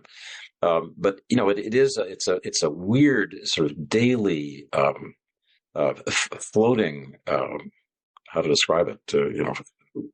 Royal court. I likened it recently in a. Yeah, it is like Wolf Hall, and it is weird, but it's not necessarily less effective than following the procedure, which has been the basis for so many disastrous U.S. foreign policy decisions over the past 50 years. Conversation with a British friend to the court of King Henry VIII, as we see it in a wonderful Wolf Hall series that's on TV now, and the novels. And so King Henry VIII or Queen Elizabeth I, they weren't necessarily inferior leaders to Keir Starmer, right? England today might be better served by a Henry VIII or an Elizabeth I or a monarch. In that period, people were terrified to be away from the court because of something the king might do that day. So everybody just had to be there. And I think this White House is that way. Everybody feels they have to be there. I've heard cabinet secretaries, agency directors rush to get to the White House because they don't want to be away when something big happens. They try. Is there overwhelming, clear, objective evidence that this is an inferior way to operate a White House compared to other more policy and procedural and establishment perspectives? I don't have a strong argument either way. I just want to know what the evidence suggests. Try to get to Mar-a-Lago or Bedminster on a weekend because the president may decide something. And I'm told further the reason for Marco Rubio's amazing rise from non-person, a guy was totally bombing out as Secretary of State in the first months, to being an intimate and trusted advisor of the president, is he worked on being there because he knew that physical presence, proximity to the president was essential. Worked to change his image, the way the president saw him. So it couldn't be more different in terms of national security from the way the system is structured, which is formal. And how has the system worked out for the past 50 years? Right? Has it been just super?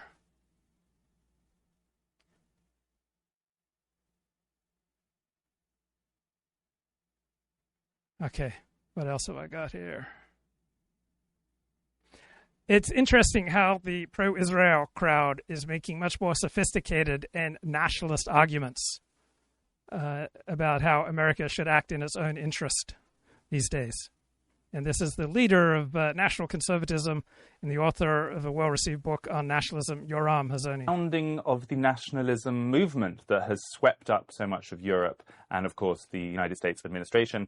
He remains a very big source of inspiration for people across the Trump movement, as well as those governments that are turning more nationalist in Europe. So we've been... Right, for those who claim no bombing campaign has ever toppled a nation, well, Serbia and its aggression in Europe halted by a sustained NATO campaign.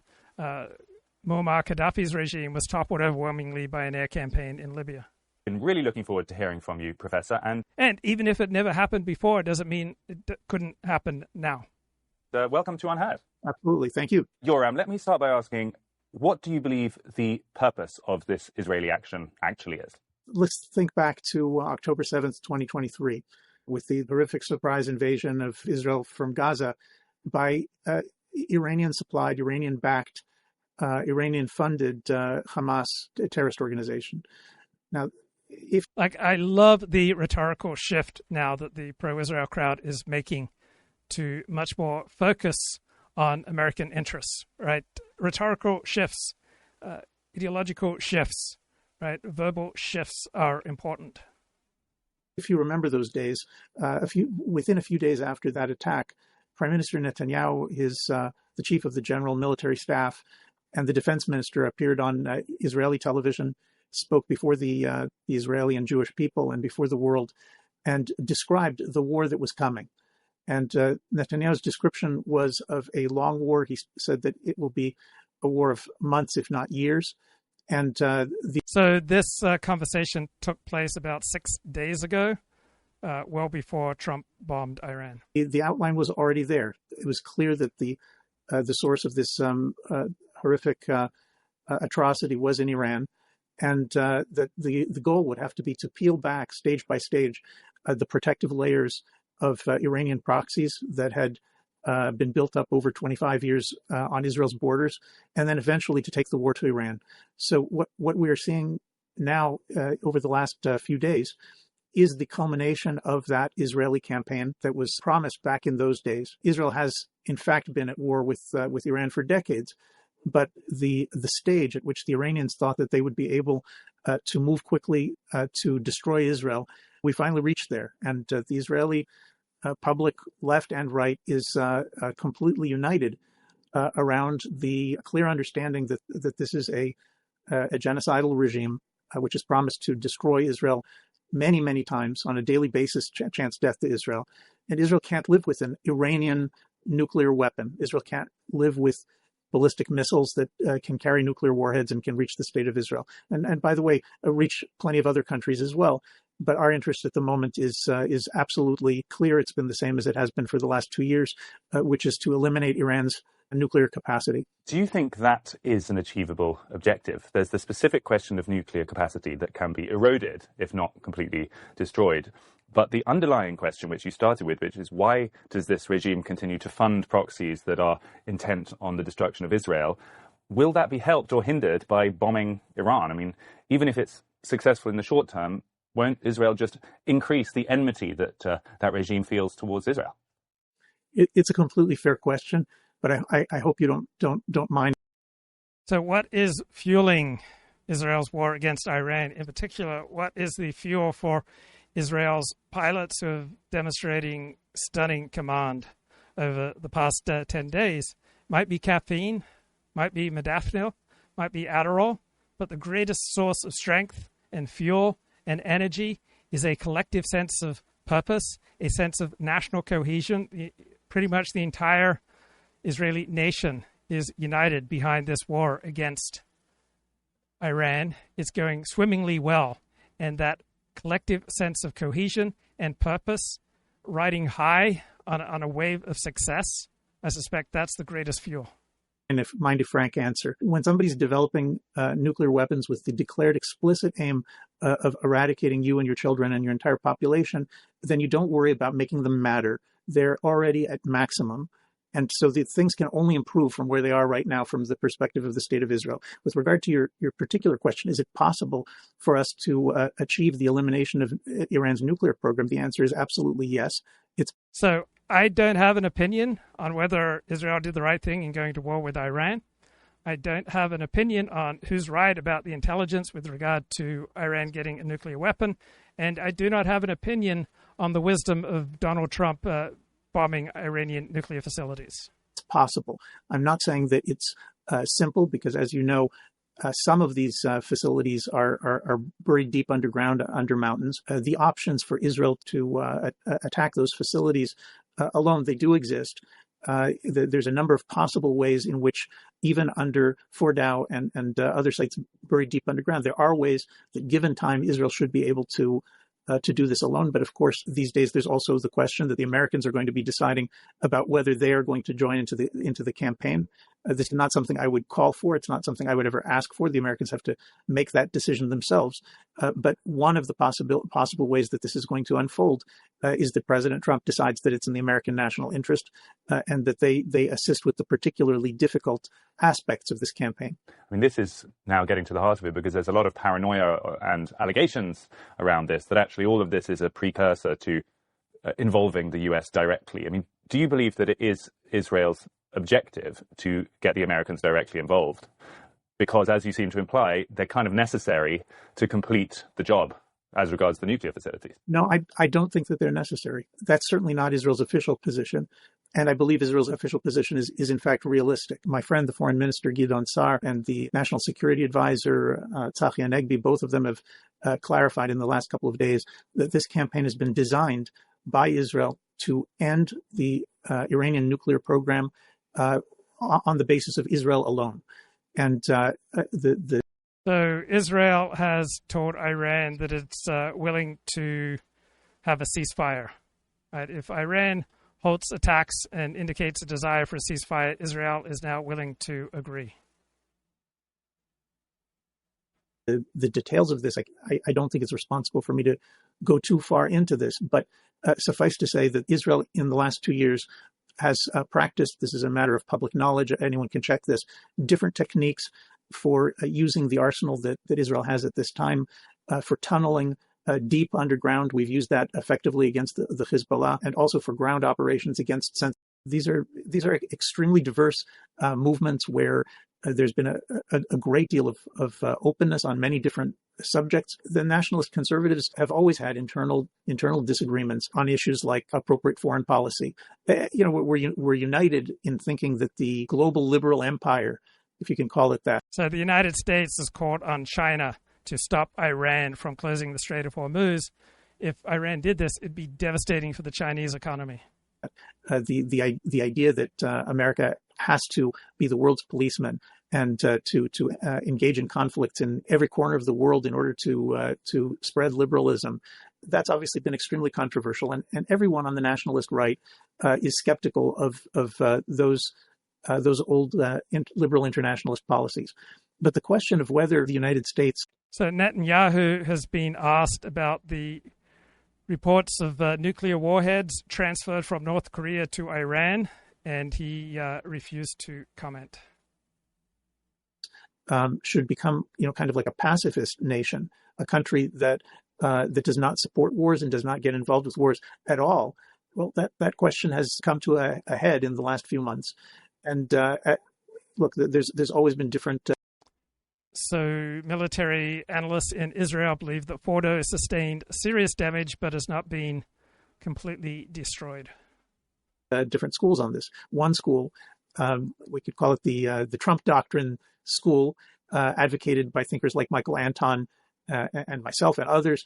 The Trump doctrine, as it was discussed in 2018, 2019, and going forward, was not a doctrine of pacifism. It was a doctrine of building up regional allies in different places of the world and allowing them the freedom to protect their own interests, and in so doing to protect American and Western interests. So this discussion has been not just with respect to Israel, but with respect to the UK, to Poland, India, Australia, Japan, maybe Greece. There are plenty of countries in the world that either have the ability or potentially have the ability to play the role of.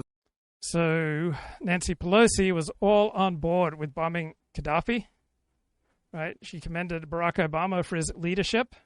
Right? She was down with bombs on Libya without congressional authorization. But now she's saying the president ignored the Constitution by unilaterally engaging our military without congressional authorization. A very weak set of arguments from the Democrats and from the primary opponents within MAGA of this bombing, trying to primarily make it a matter of a process.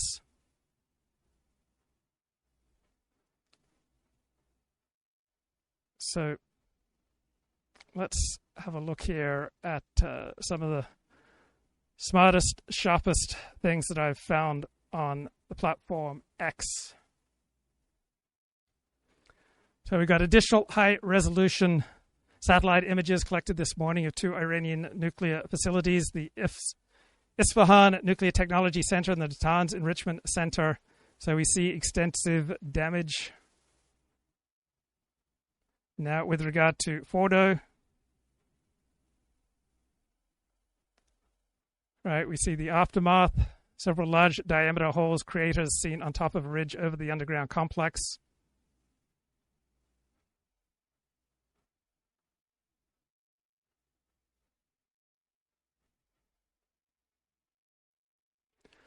This is the St. Elias Church in Damascus, Syria, where a Muslim terrorist blew himself up and killed dozens of Christians during Sunday Mass. Why don't Christians care about the fate of other Christians around the world? Christians are being genocided in the Middle East, and American Christians don't really care. Why don't Christians go to bat on behalf of their fellow Christians? Right? If it was Jews who were suffering like this, Jews in America would be rallying to their side. Right, Rob Henderson. From Nietzsche, that every philosophy at bottom is a confession. It's often a personal worldview disguised as abstract thought. And Nietzsche claimed that behind every philosophical system, there's a psychological impulse, there's a hidden motive that gives rise to this entire structure. And so Nietzsche suggested that we don't start from reason and evidence, we start from emotion, from fear, from pain, from desire, from resentment, and then we build this elaborate argument in order to justify what we already want to believe. And that was probably his most important insight from the genealogy of morality, because what this suggests is that what we often call the ad hominem, whereby we will critique the person instead of the thought, we critique the individual instead of their argument, that this is actually not an entirely invalid way of challenging someone. So if ideas are shaped by psychology, then understanding the thinker will help you to understand the motives behind the thought and will help you to evaluate whether you should accept that thought. So, of course, this claim from Nietzsche is overstated, and you can turn around and apply the same logic on him. You could say, okay, well, you're constructing this argument about arguments. What does this say about you, Nietzsche? fine, fair enough. But the core idea that he delivers here is still useful, that even the most elevated ideas in philosophy, especially when it comes to frameworks around how to understand other human beings, often those ideas are rooted in something personal. So if you want to understand a belief system, look at the person who holds it and not just what they say, but why they are saying it. And of course, when it comes to sort of abstract, non-personal, non-human realms, the way that the cosmos work, or, the distance between stars in different galaxies, that kind of thing, there's probably not a huge kind of personal psychology driving that in terms of, competing arguments in cosmology or astronomy or astrophysics or something like that. But when it comes to understanding human beings, often there's something deeply personal underlying why people have constructed their elaborate frameworks. Just barely made it back in time to continue with posts I found on Twitter.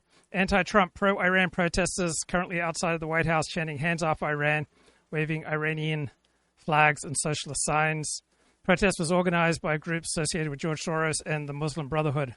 Imagine being a Trump supporter and repeating the left's anti-Trump, pro-Iran talking points. Traitors and idiots, says Laura Luma. And we've got the B-2 stealth bombers flying here over Wildwood, New Jersey today, reportedly returning from their mission over Iran. Yossi Cohen, former head of Mossad, says, I estimate that the attack last night completely stopped the nuclear program of Iran. Netanyahu says Israel won't be dragged into a war of attrition, but it also won't end the Iran campaign prematurely. Iran threatening to close the Strait of Hormuz. That used to be a bigger deal when their airspace wasn't controlled by a hostile nation. Stopping them from doing it by force is a big ask in peacetime. Now, not so much. You see Indians here stomping on Turkish and Pakistani flags during boycott demonstrations. Here's before and after Iran's Natanz nuclear facility. North Carolina Democratic Party held a drag show today at their headquarters. One of the drag queens they hired shared this bizarre post about stomping on fascist faces. Now can we start dropping some bombs on the cartels in Mexico? And here's a disaffected Democrat. I want to dispel one more notion. Oh, what about the War Powers Act? Yeah, you don't have congressional authorization. You know how many drone strikes on foreign countries George W. Bush had? 51. You know how many drone strikes Barack Obama had on foreign countries? 375. He obliterated Yemen. He obliterated Pakistan. He obliterated Somalia. And the same people who were in charge of the Obama foreign policy, like Ben Rhodes, all of a sudden were concerned about Trump taking unilateral force against a foreign country without war authorization, without the War Powers Act. I mean, the hypocrisy is astounding. Okay, this is an objectively good thing. It's the preservation of Western dominance, of American hegemony in the Middle East. But of course, because it's Trump, we have to be opposed to it, right? That's why Hakeem Jeffries, the House Minority Leader, it's why Chuck Schumer, the Senate Minority Leader, they have to come out against it. Not because they actually believe it was a bad thing, but because they don't have any policies themselves to really campaign on. They don't really have a convincing argument for the American people, which is why they lost so poorly in November. So they just figured if we're just against whatever the current thing is, that will win us favor. And these are the old walls of Jerusalem tonight, lit up with Israeli and American flags. And a funny picture of Obama's team from 2016. But now the cut line is Democrats watching Iran lose their nukes. In El Salvador, President Bukele's forces uncovered evidence of a few gangsters trying to reorganize, and the president deployed 2,000 cops and soldiers to surround the area and make arrests. Right, the government of El Salvador has done a stunning job cracking down on gangsters and crushing the murder rate. Know from the International Atomic Energy Agency that the Israeli Air Force destroyed the Natanz enrichment facility. That's both above ground, but also below ground. Not as deep as Fordo, but still below the ground. That seems to have been destroyed by the Israeli Air Force. Only to get the Israeli attack. Then it refused Trump's offer just to be attacked for the first time in history by B-2s. And the third time, the third refusal, would be treated accordingly. Now, if Iranians are ready to attack Americans, I think the question is no longer what Israel is going to do, but what the U.S. is going to do. So, specifically speaking, the Israeli Defense Forces just ordered severance of the restrictions on meetings in public and working, etc. To the highest level it was on the first days of the war. But I think there is a hope in Israel that if something like this happens and Iran attacks the U.S. Army or U.S. citizens, it would definitely mean toppling the regime. This would be the target of this operation. Right, that's Amit Segal, probably the premier national security reporter in Israel. My favorite YouTube channel or any channel or just video media resource for staying up to date with this war. All right, good evening, folks. It's Enforcer Matt, and welcome back to another short war video. And today we have very big news coming out of the Middle East. Today we've gotten word that Iran's parliament has approved the closure of the Strait of Hormuz, and we await a final decision from Iran's National Security Council. Meanwhile, despite major airstrikes by the United States, it appears the Fordow nuclear site is not completely destroyed, and the Iranians might have evacuated the enriched uranium before the strikes even took place. We also have major news of a major Iranian attack on Israel this morning, and major counterattacks by the Israelis on a major Iranian airport. And finally, we have news that the Iranian proxy forces are likely preparing to retaliate on U.S. bases in the Middle East and in the domestic 50 states. So we have very big news today, and let's jump right into it in our first post here, which goes to Fightux Network. And this right here is probably our biggest story of the day. We are getting word from Al Arabia and Reuters that the Iranian parliament has approved the closure of the Strait of Hormuz, and the final decision rests with the national security authorities. Now, this is a very big deal right here, because of course closing the Strait of Hormuz, that would be a very aggressive action against the United States and the West, and would clearly target Western vessels trying to transit through the strait. So this is a very big one, and Iran had threatened this previously, and it looks like it has been approved by the Iranian parliament, and right now a final decision is currently being awaited from the national security authorities. So it appears to be probably likely that this will be approved by Iran's national security authorities, and if it is approved, that is going to be the new aggression that the United States is going to be dealing with by the Iranians in the midst of everything else. So a very big story right there, and we will be watching that one very closely. But moving into our next post here, this one goes to Fightux News. And in the meantime, while we're hearing about the news about the Strait of Hormuz, we're also getting some damage reports about the Fordow nuclear site, and today we've heard from the Israeli military sources that in their initial analysis, they believe the Fordow nuclear facility has sustained serious damage from the U.S. strike, but that it's not been completely destroyed despite reports to the contrary, according to two Israeli officials being reported by the New York Times. Now, this is a big one right here, as we actually watched yesterday on our stream live the statements from the United States president claiming the facility was wiped out completely and basically wiped off the menu. So today we are hearing from the Israelis that apparently that is not the case, at least in their assessment, and it appears to be that while the facility was seriously damaged, it is not completely destroyed according to the Israelis. So that's going to cause a bit of an issue here, because the objective was to wipe out Fordow, to make sure there was no remnant of it left, so that way the Iranians couldn't fix it, rebuild it, and also start using it once again. But right now it appears that is not the case. So that is actually unfortunate news and kind of bad news right there. And it sounds like either a second strike is needed, or maybe they're just going to abandon the plans to destroy Fordow altogether. It's not really clear right now, but apparently it's not destroyed. So it's kind of bad news on that front. But moving on to our next post here, this one goes to John Pollock. And this right here might be the smoking gun at the Fordow nuclear facility, because it seems like the Iranians might have gotten tipped off somehow through their intelligence or maybe an inside source about these upcoming attacks on the Fordow nuclear facility. Because right here we can see that in this post from John Pollock, there's apparently some Maxar satellite images showing a possible increase in logistics at Fordow. About 16 trucks were gathered on the 19th through the 20th of June, which is just a couple of days ago. And we also saw in these photos heavy machinery near the entrance to the main facility. So this is a bad sign. This indicates that somehow Iran knew this was coming, and they somehow evacuated some of the enriched uranium out of this facility based on these images we're seeing right here. So taking a look here to our first image, you can see there appears to be vehicles lined up in the road here right next to the Fordow facility, and it looks like there's maybe some heavy equipment, maybe dump trucks perhaps, that are out here on this road near the entrance to the facility itself. So that's not very good. And moving on to our next post here, you can see there are some of the entrances to the Fordow facility, and there's also some trucks out here that are also on the road that we can see in this image right here. And moving on to our last and third image, you can see that there's a lot of more trucks right there lined up to the entrance, and it looks like they were trying to get out some material of some sort, and considering that enriched uranium was being stored here, and that was the high-value material that the United States was trying to take out, it's only logical to assume that they must have evacuated the enriched uranium out of this facility before it was struck. So to say that's bad news, that is an understatement. It looks like the Iranians did get the jump on this one, and they got most of the equipment and also most of the materials out of this facility before it was struck. So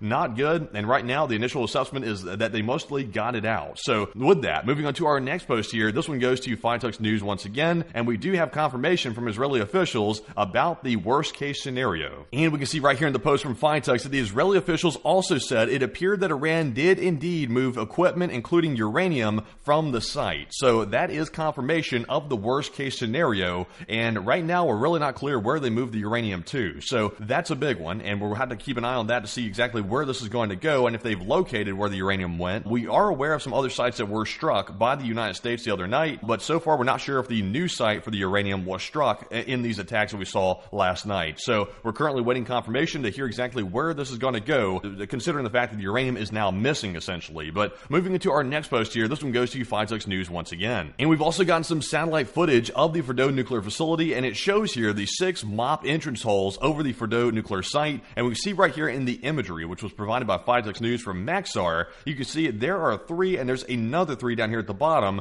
These are the mop entrance holes, the major munitions that were dropped by the B-2 stealth bombers on this facility. You can see there is the damage from them on each side of the entrances here. So we were told that the B-2s were actually targeting the very sensitive areas of this facility, mainly the ventilation shafts and things like that, which were weak points of this facility, so that way it could destroy it underneath. And apparently that was what was hit. It was the entrances to this facility that were struck mainly using these mop munitions. So a very big hit, and we can see that here from the satellite footage. But moving on to our next post, this one goes to Michael A. Horowitz. And real quick, just to recap what facilities were hit last night, it was the Natanz facility, the Isfahan facility, and the Fordo facility. We just got done looking at the damage to Fordo, so let's move on to the second one here. This is Natanz. We do have a video here from Michael showing Natanz about 20 kilometers. And Israeli Prime Minister Bibi Netanyahu says Israel has interesting information about the place where the Islamic Republic is keeping its highly enriched uranium stockpiles that apparently it managed to evacuate from some of these facilities. Kilometers afar, and it was posted by Iranian opposition channels, and apparently it does show some of the residual damage from this facility after it was struck by the Americans. So let's take a look at the video and see the damage here on camera. So as we can see right here, this is a very grainy video, but this is allegedly the Natanz facility about 20 kilometers away from a roadway, and it does appear to be that there's either a lot of smoke in the air or there's something clearly going on that's amiss here, but we really can't see very much due to the distance from the road and also due to the grainy quality of the footage. So sadly we can't see much, but there is a small glimpse of what Natanz is currently looking like. It appears to be a hell of a lot of smoke in that area, if I am seeing that correctly through this very grainy potato footage right here. But very interesting to see from the roadway near Natanz. But moving into our next post here, this one goes to Clash Report, and we also got some satellite images of the Natanz facility after the mops were dropped on it. So taking a look at our first satellite image here, this is a before photo of the Natanz facility that we can see right here, and as you can see, there's clearly 2 major roadways and arteries here that are going through this facility on the top of it. But moving on to our after photo right here, you can see there is the damage from it. It looks like the top of the facility has been basically erased, and you see here one large hole in the middle of this facility, and it looks like the... And looking at some analysis on X, Iran built a bomb and buried a nation. Iran's nuclear delusion didn't just drain budgets, it drained the land, drained the people, it drained Iran's future. This isn't just bad policy, it's ecological betrayal. Main artery roads here have been pretty much wiped off the map that we can see right here. So clearly a lot of damage, but we are not really sure what the damage was underneath because obviously we can't see that. But this is the damage from the air, and you can see here a clear entrance hole right there in the middle of the facility. So very interesting to see right here on satellite, and very good for a broad perspective. But moving into our next post here, this one goes to Fitux News yet again. So what is the aftermath of this entire situation? And right now we are hearing about the aftermath. We're hearing about preparations for an Iranian retaliation retaliation right this very second. And right here we're seeing that Bahrain has told 70% of its government employees to work from home on Sunday until further notice following the U.S. attacks on Iran, according to their Civil Service Bureau. Also, local media report that Bahrain set up at least 33 shelters to be able to house people in case there is an attack on their territory. Now, Bahrain does serve as a pretty important naval port for the Americans, but the Americans have already fled that port. We've left it so that way the Iranians could not attack our ships. So who has the most to lose if the Strait of Hormuz is shut down? It's not the United States, it's China. We've already planned for that, but Bahrain is trying to take their best interest into consideration here, and they're telling people to stay off the roadways, they're setting up shelters, and they're telling the government employees to work from home. So clearly, they are worried about a retaliation attack by the Iranians on their territory, probably for housing the American naval ships. So we are seeing that right this second. But moving on to our next post here, this one goes to World Source News 24/7. We've also gotten word from an Iranian proxy force today that the Yemeni rebels have now declared that their ceasefire with the United States has officially ended. Now, there was apparently a ceasefire in place, but the ceasefire was very loose. It was a very, I guess you could say, uneasy ceasefire. Now, the Yemeni rebels just got taught a pretty good lesson by the Americans when we bombed the hell out of them just about a month or two ago, and it looks like they've forgotten that lesson again. So they're now declaring that their ceasefire is over, and apparently that means they're going to try to attack some U.S. bases or U.S. assets in the region. And, of course, the proxy forces are expected to act up quite badly, and this is the first sign of that. So it truly is the calm before the storm right now. We're waiting to see exactly what is going to happen with these proxy forces. And in the meantime, while the proxy forces are acting up quite badly, we're seeing that Israel is teaching the Iranians another lesson, and today we've seen a major attack on Iran's Bushehr airport, which was attacked with Israeli airstrikes, and we have seen here on video apparently some footage of it. So let's take a look.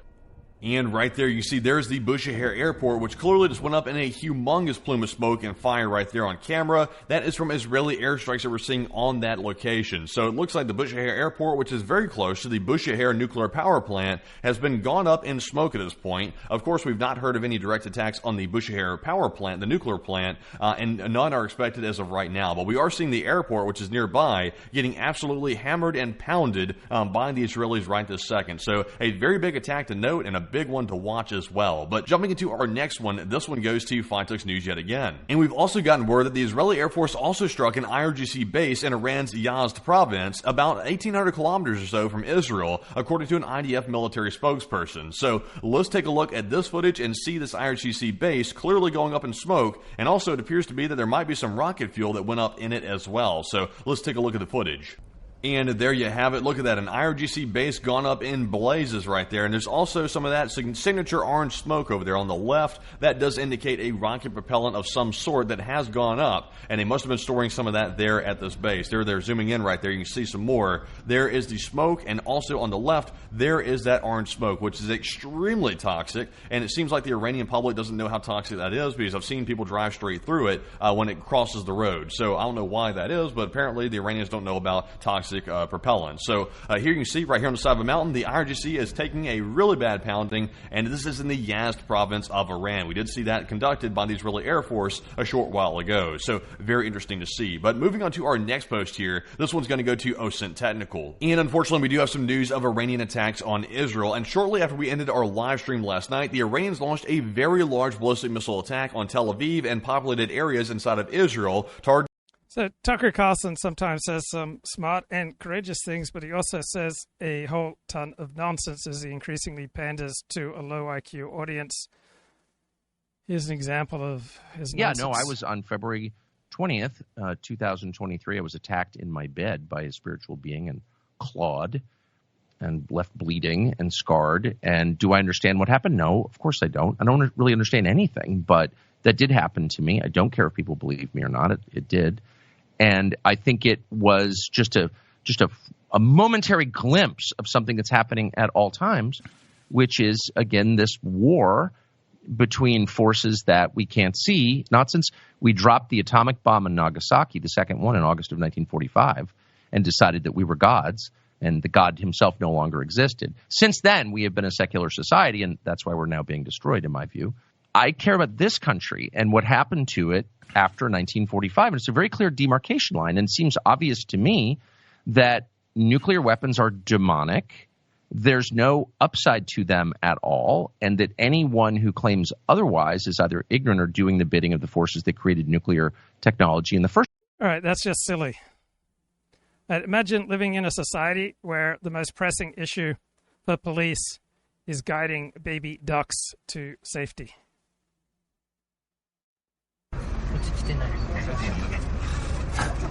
I mean, the things that the Japanese police get to spend their time on. Right? I wish that the police in Los Angeles and Detroit and New York City and San Francisco could instead spend their time looking after baby ducks. Now a binational war. Barry, can I just jump in on toppling the regime? I spent 22 years of my life working on not only the nuclear issue, but how do we actually support the Iranian people? I think it's a big mistake for the Israelis to be messaging toppling the regime. I think if you want to get into the run into President Trump and the America Firsters, that toppling the regime is the wrong messaging. I think Minister Katz a couple of days ago was talking about toppling the regime. He was causing a lot of concern in the Trump administration. Mark, explain who Minister Katz is for people who don't know. Yeah, sorry. Israel Katz is the Minister of Defense in Israel and has been leading the IDF's efforts here. But from a communications perspective, when he starts talking about taking out the regime, then you've got a movement within Trump's base and people in the White House, including J.D. Vance and others, who are deeply concerned that starts to sound like regime collapse. Regime collapse sounds like anarchy. It sounds like Iran splitting along ethnic lines. I mean, again, Iran is just 50% Persian. There are Azeris and there are Baluchis and there are Kurds and there are many other ethnic groups. By the way, that's a nightmare for Iranians. If you want to actually support Iranians and not have them rally around the regime, then you better stop talking about collapsing the regime and splitting it into ethnic statelets, which will seize weapons and be at war with each other. I think the Israelis have taken the right approach operationally. They've actually created divisions, and I won't get into detail on an open podcast, that actually are creating campaigns to provide support to the Iranian people. Right? These are the kind of things like technology support and labor strike funds, the kind of things that Ronald Reagan and his CIA director, Bill Casey, provided to anti-Soviet dissidents during the Cold War. Provide maximum support to the Iranian people. Let them actually figure out ways to take back their country and take back the pre-Islamic Republic flag. But I think messaging right now about collapsing the regime will just anger the president and actually create the kind of distance between Washington and Jerusalem that Mike is rightly concerned about. Amit, go ahead. I couldn't agree more. I would just like to add that Minister Katz, when he said that, made Netanyahu very furious. I just meant that the next step, the next level in fighting Iran is actually toppling the regime, and I'll explain. What President Trump has just said is that he wants Iran to have peace, but then he had a carrot and a stick, and the stick says that if they don't, more hits would come, not from Israel, but from the U.S. I'll give you an example. For instance, what can Iran do in order to escalate the war against Israel? Nothing really. Israel is has already taken, I think, 2/3 of its launchers. There is no border between Iran and Israel, so there won't be an invasion by Iranian forces to Israel. So they are doing what they can. But when it comes to the U.S., if they choose in the most stupid way to actually attack Americans, it definitely means that Israel and the U.S. would attack the Iranian economy. 85% of the economy is concentrated in the Hajj Peninsula and in the Hajj Island and in Bandar Abbas, which necessarily means that once the economy goes more down, maybe this regime would fall. But I would definitely offer Israel not to try and topple the regime. There is a great part in the movie, in the feature Golda, when Helen Mirren says on the third day of the Yom Kippur War that she's sure the Egyptian President Sadat will try to conquer more areas in the Sinai Peninsula. And then she says, because I know as a leader when I lose, but I never know when I win. And I wouldn't want Israel to actually try to win more. One question that I have, we know that the IRGC has assets all over the globe via its Quds Force. Should the West be girding for a response sort of outside of the Middle East in the coming days? How worried should we be about that? Mike, I'm going to go to you for that. Yeah, absolutely. We should absolutely be worried about that. Everything that we know about Iran in the past, all past experience, has told us that they feel that the best defense is a good offense, and the terrorist attacks is one of the tools. It won't surprise me though if they're so reeling from what just happened that they actually take a step back, because Trump has now crossed a very big what they thought was his red line in attacking Iran directly. Exactly as Amit says, if they go after American forces, or they go after American targets with terrorism, then they're going to see a very furious response that could really All right, here's another analysis. The collapse of Hezbollah in Lebanon ultimately led to the weakening of the IRGC operations in Syria because they depend a lot on the collaboration they have with Hezbollah. And then after Syria, I think now they went for the phase 3, which is going to the head of the octopus, really. And I think that the operation has like 3 components. The first one is hitting the nuclear infrastructure. The second, and I think this is the most important part of the whole operation, and it's actually the goal in many ways. The second one is decapitation strategies and operation to actually weaken something that is called Hatim al-Anbiya of Iran, which is like the coordinator between IRGC as well as other units. And so really paralyzing the command and control. Obviously, the third one is, I would qualify this as the third one, and the second one was the missiles and drones. Missiles are a big deal. They have a psychological aspect to them, because it's really deterrence by punishment, because missiles are key for countries that cannot do conventional warfare, etc. So they have to develop them, they're cheaper, etc. But they help project power, make sure that Iran sends the signal that they might not be sophisticated, but they will make sure that whoever hits them will have to deal with as much damage as possible. So I think obviously for the missile part, it's all about hitting them so that Iran does not have enough tools, but also hitting them so that Iran cannot send them to its proxies, especially the Houthis, who are now, I think, I'd say the really last standing proxy with like capabilities that can do real damage. But I think because of the operation that the United States they've been also weakened in that sense. So yeah, this is, I think, a great overview what the operation is about. Obviously, I think in the upcoming days we will see a little bit more from Israel.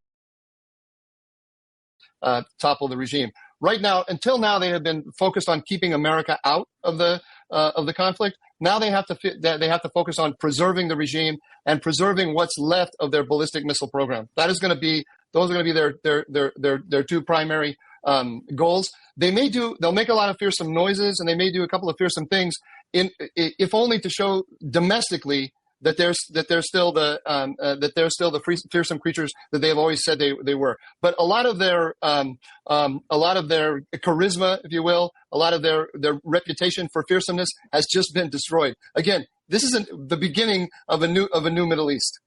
Yeah, well, Eric, can I just say, FBI Director Kash Patel issued a warning 2 days ago to exactly that point, that the FBI is now preparing itself for possible Iranian attacks against the American homeland. What I worry about is the decades-long history of the Islamic Republic targeting Jews, Israelis, and Iranian dissidents around the world. Now, if they go after any of those groups on American soil, they'll be inviting a ferocious American response. But if they start targeting them in Europe and across the world, which is what they've done for decades, I worry about that. Soft targets, Jewish targets, Israeli targets, and certainly Iranian opposition, which has been speaking out against them, has been the target of assassination campaigns for many years, including on American soil. We've been talking a little bit throughout the past hour about the possibilities of a new Middle East, and 2 of the people on this call are raising families in that Middle East, and have been at war, living in a country at war since October 7th of 2023. And I would just love to put the question to both Haviv and Amit about how things have changed, sort of psychically, socially, spiritually in Israel since Israel's strike against its nuclear program began, and maybe just reflect a little bit on how things were feeling, let's just say on October 7th or 8th of 2023, and how they're feeling now for you. And Haviv, maybe let's start with you. I think it's one more thing, it's one more in a never-ending kind of for my kids. I mean, I have a 6-year-old daughter, and schools are shut down now, and she's at home, and we're all like in these. And I realized she was 7 months old when COVID hit, and then October 7 happened. That lasted 2 years. October 7 happened. That changed their lives completely. And now this. So someday I will tell them that most people around the world just live like regular lives and go to work every day all the time and go to school. And so there's a sense that this is a little bit of a fatalistic sense, but there's also a profound unity and a profound sense that, there's been real damage to some buildings in Tel Aviv that created a lot of fear, a lot of potential, and TV reporters came to these sites and interviewed the people who survived these rocket falls that took down, a column of apartments. And people said to them, everybody who was in a bomb shelter, in a safe room, came out of it fine. So everybody go into the safe room. And, there have been funny videos coming out. There's a video of a father and a kid who's sitting in his bedroom that's completely destroyed by an Iranian missile. And the father says to him, clean up your room. And the kid says, give me 10 more minutes. And he's on his computer in the room, total destruction around him. And the dad says, 10 more minutes, clean up right now, right? And so there's a lot of humor. It's fundamentally a question of resilience. There's really a sense of astonishment and relief and gratitude to the fact that my kids are sleeping quietly because other people's dads are and moms are flying sorties over Iran 1,500 kilometers away in a operation that Israelis had no idea was even possible in the capabilities of the Israeli Air Force. And so we have every step of the way, I think, since October 7th, discovered in another way, in another layer, our strength, and a strength rooted in some sort of fundamental structural things. Iran is learning that in a democracy, when you have a military on paper, it's a real military. And in Iran, doesn't matter what you have on paper, the thing doesn't work, doesn't function because it doesn't have those feedback loops. There's 1,000 ways that you can interpret this, but that's the basic story, that we have discovered that we are strong. We've learned it when we needed it. And there's a tremendous solidarity and strength that you're seeing in Israeli society. We can handle it longer than they can, is what we've discovered. Amit, I would love to put the question to you. My late grandmother, was a British citizen who lived in London as a 12-year-old child during the Blitz. And she always talked about how is it to sit in shelters at night and going to work or school at a day. And I think we get 2% of it, 1% of it over the last week. And I think we keep the same stiff upper lip like the Brits in the 40s. You see exactly as Haviv has just described how stubborn Israelis are. And I do see a difference between not having schools and working following October 7th and now. Then following October 7th, it was the experience of fear, of nightmare, of people checking if the door is locked at night because they were under the traumatic experience of thousands of terrorists and murderers actually invading peaceful Israeli villages and towns. And now I think it's out of strength. People understand that they have to take the hit for the team. And the team is the brave pilots, the brave soldiers, and I think the entire world. And what we saw tonight in this respect, strengthen Israel. I think specifically that this is the most dramatic diplomatic achievement in Israel's history since the establishment of the country. I think that having the U.S. on board in 1948 is something equivalent of what happened tonight. Because to actually have the United States of America greenlighting your attack after 4 consecutive U.S. presidents actually took this option off the table, and now not only greenlighting Israel but actually joining the attack is something unprecedented and something that no one could have seen coming even a few weeks ago. I mean, let's zoom out completely. If you told Sinwar, the mastermind of the October 7th attack, the massacre by Hamas, that he and his brother would be dead, that Nasrallah would be gone, that Hamas would be pretty much destroyed, that Hezbollah would be decimated, and that the U.S. would enter the war in order to directly bomb Iran's nuclear program. Like, that's astonishing. When you just consider how much has changed in the past 20 months or so. Amit, go ahead. So one sentence. Sinwar would have done it anyway because he is a fanatic Muslim and a fundamentalist murderer. But the rest of the Axis would actually deeply regret it, although the Iranians never approved this attack because they knew exactly what would come. They wanted to have it coordinated, and luckily, it's terrible to say luckily on October 7th, but luckily it was only Sinwar himself, otherwise it would be way worse. Can I jump in? I'm sorry, Mike and Mark haven't talked for a bit, but there's Israelis in the room. They're going to have to be. You are listening to an Art Media podcast. This just dropped. Israel decided to go to this specific phase of the war. The war began on October 7. At the end of the road right now, or where we are at, the Islamic Republic has just been struck by a blow it has never seen before, and no one in the world would have imagined. In October 2023, Sinwar is dead, Nasrallah is dead, the chief of staff of the Iranian army is dead, the commander of the Revolutionary Guard is dead, and the scientists working on their nuclear program, they are dead also. And Fordour has just been hit tonight. And I think that the consequence of this is that when you look at reason in the region, when you look at power in the region, and when you look at Israel and the United States, the axis of resistance and actually the axis of terror has collapsed. We know the U.S. used 6 bunker buster bombs that never been used before. It used B-2 strategic bombers. It also shot about 30 cruise missiles from submarines, and they hit Isfahan, Natanz, and Fordo. These sites have been completely devastated, and that Iran doesn't have a nuclear program as a result of these attacks. I think that it would be prudent then to wait and see the images, the satellite images in the morning. Satellites all around from around the world, Israeli, Americans, British, all the rest, Chinese, Russian, they're going to take satellite photos of these sites, specifically of Fordo, to try and see what's the damage there. But this is not what's remarkable here. What's remarkable here is that the United States decided to be part of this war. And if you listen to the statement made by President... So this video was recorded about 10 hours ago. Trump this evening, thanking Prime Minister Netanyahu, talking about him working as a team with Israel, thanking the IDF for what it has done, and of course thanking the pilots of the United States of America and the team in the Pentagon for doing this. You see that this was a joint operation of taking out the nuclear program. You see that the coordination was there all along, the way that he was thanking Israel for that, and it's true. Okay, let's dip into Fox News here. Under stress in a combat mission is training. And all of that preparation takes place. This is not the first 30-hour mission they've flown, I guarantee you that. So that's the ingredient, and the United States military trains and trains. The American people rarely ever see it until we have an accident in training that results in a fatality.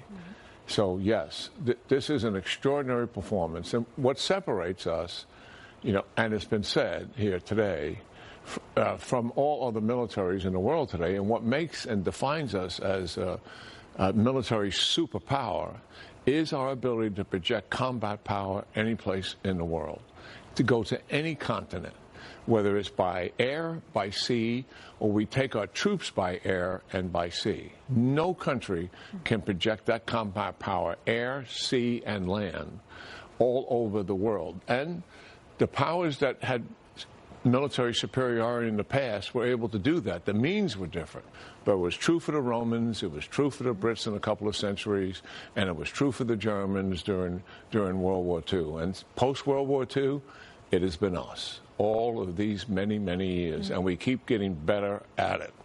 So I remember you saying when we watched the withdrawal from Afghanistan that it was just projecting weakness around the globe during the Biden administration. So tell me a little bit about what this projects and what sign does this send to the so-called axis of evil, which seems to be fairly quiet on the periphery of this decimation of Iran? Well, I think it's really quite remarkable. I mean, I said it publicly, and I truly meant it. When the president was elected, I think all four of those nations, Russia, China, Iran, and North Korea, began a reassessment because the most significant change on a congressional... Right, this is General Jack Keane. He was a major intellectual behind the surge policy that the U.S. implemented in Iraq under David Petraeus. Commission, and I was on for 2 years, that took place during the Biden administration. We concluded that the most significant global security challenge we have seen since World War II has occurred in the last 4 years, with those four nations coming together as an alliance and becoming more aggressive and more assertive and taking advantage of what they perceived, Martha, as the United States' weakness, the loss of political will to confront them.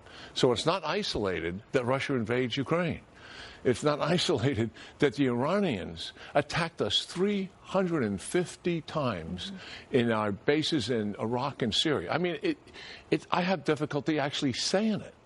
And Kirillo, who is as good a CENTCOM commander as we have ever had, he's a generational leader, made a recommendation to the Biden administration. He gave them 120 targets, no economic, no energy, no nuclear targets, just military targets, saying the only way we're going to stop those attacks is we have to go to the source, not the proxies. So there are a lot of very smart people who deny the significance of AI, and they're in denial of reality. So here's some sharp posts on X. ChatGPT-4 is able to infer authorship from a passage of text based on style and content alone. Your Reddit pseudonym soon won't save you if you have online stuff under your real name. Delete anything that could threaten your job. AI will know us better than we know ourselves.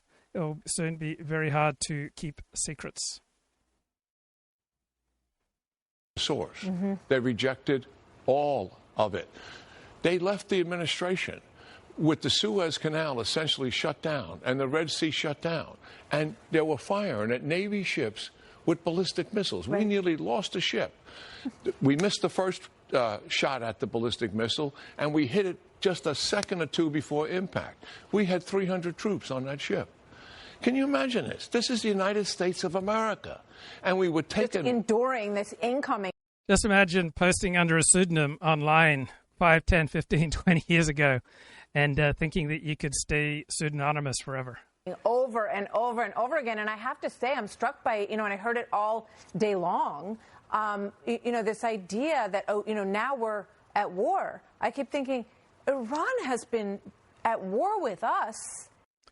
Well, Iran, guys, you got to be aware of this. Iran has delivered a strongly worded letter of protest to the United States via the Swiss ambassador in Tehran. So Iran, not happy, they've sent a very strongly worded letter protesting.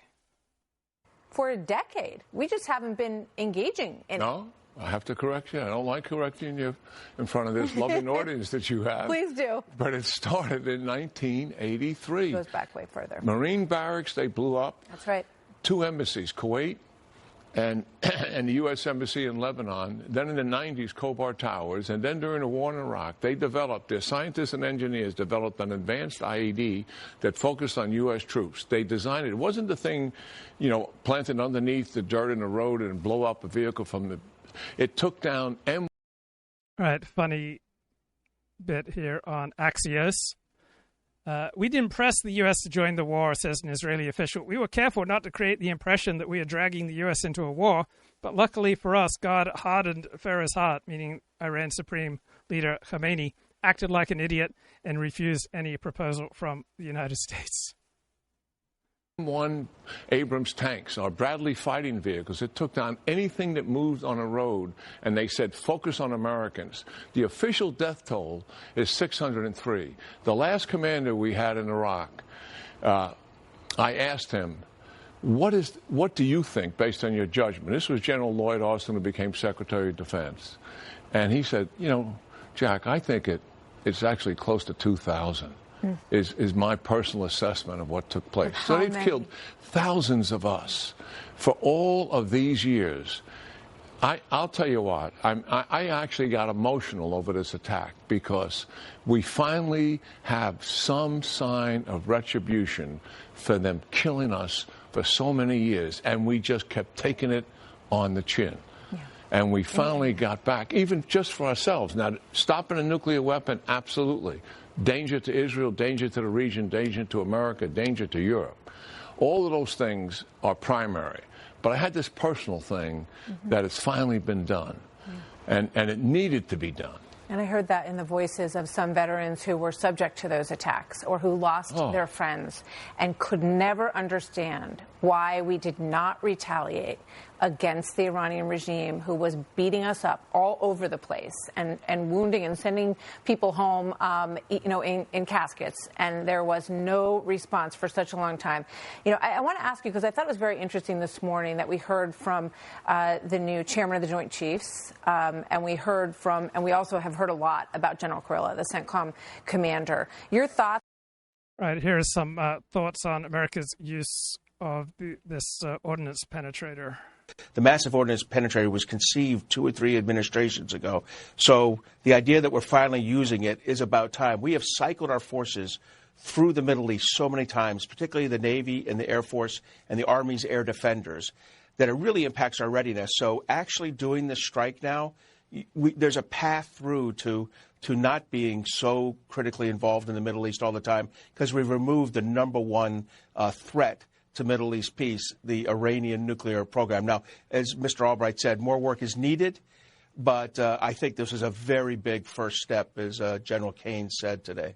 I'll end with this, Mark. A map just reminding us just what an incredible mission this was.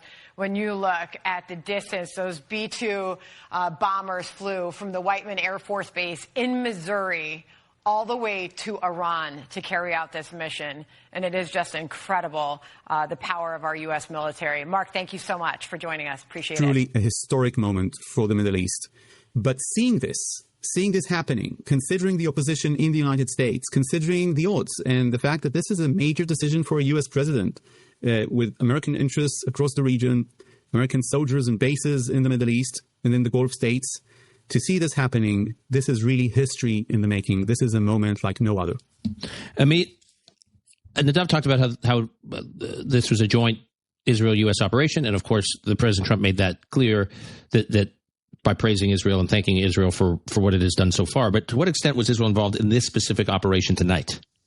Maybe intelligence-wise, but I mean, it was quite ridiculous to follow the official statements by President Trump over the last few days, and of course, the various reports on the international media, when we already knew what it was following the Israeli attack, because we knew following June 13th, the Israeli attack, the beginning of the attack on Iran, that there is no correlation between what they say and what they do. We know for sure that they had green-lighted the Israeli attack way before, and at least that the U.S. had greenlighted. Yeah. And now, how can you take seriously what President Trump says when you know that he uses his Truth social network as a psychological weapon?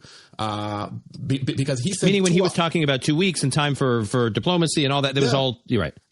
And yet 2 hours before B-2 bombed Fordo, there was still a report in Reuters, I think, about a heated debate between Prime Minister Netanyahu and J.D. Vance. It was all coordinated, not from day one on June 13th, but from day 2, I would say. Once the U.S. saw that it was a great success, it was only a question of when and not if.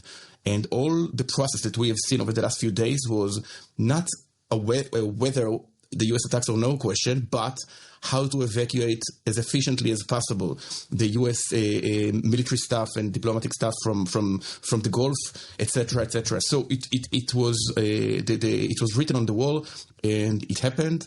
And I think we have an answer for the dilemma President Trump had faced. On one hand, he had promised during the campaign not to begin new wars, but to end old wars. And on the other hand, he actually ordered the attack on Iranian's nuclear facilities tonight.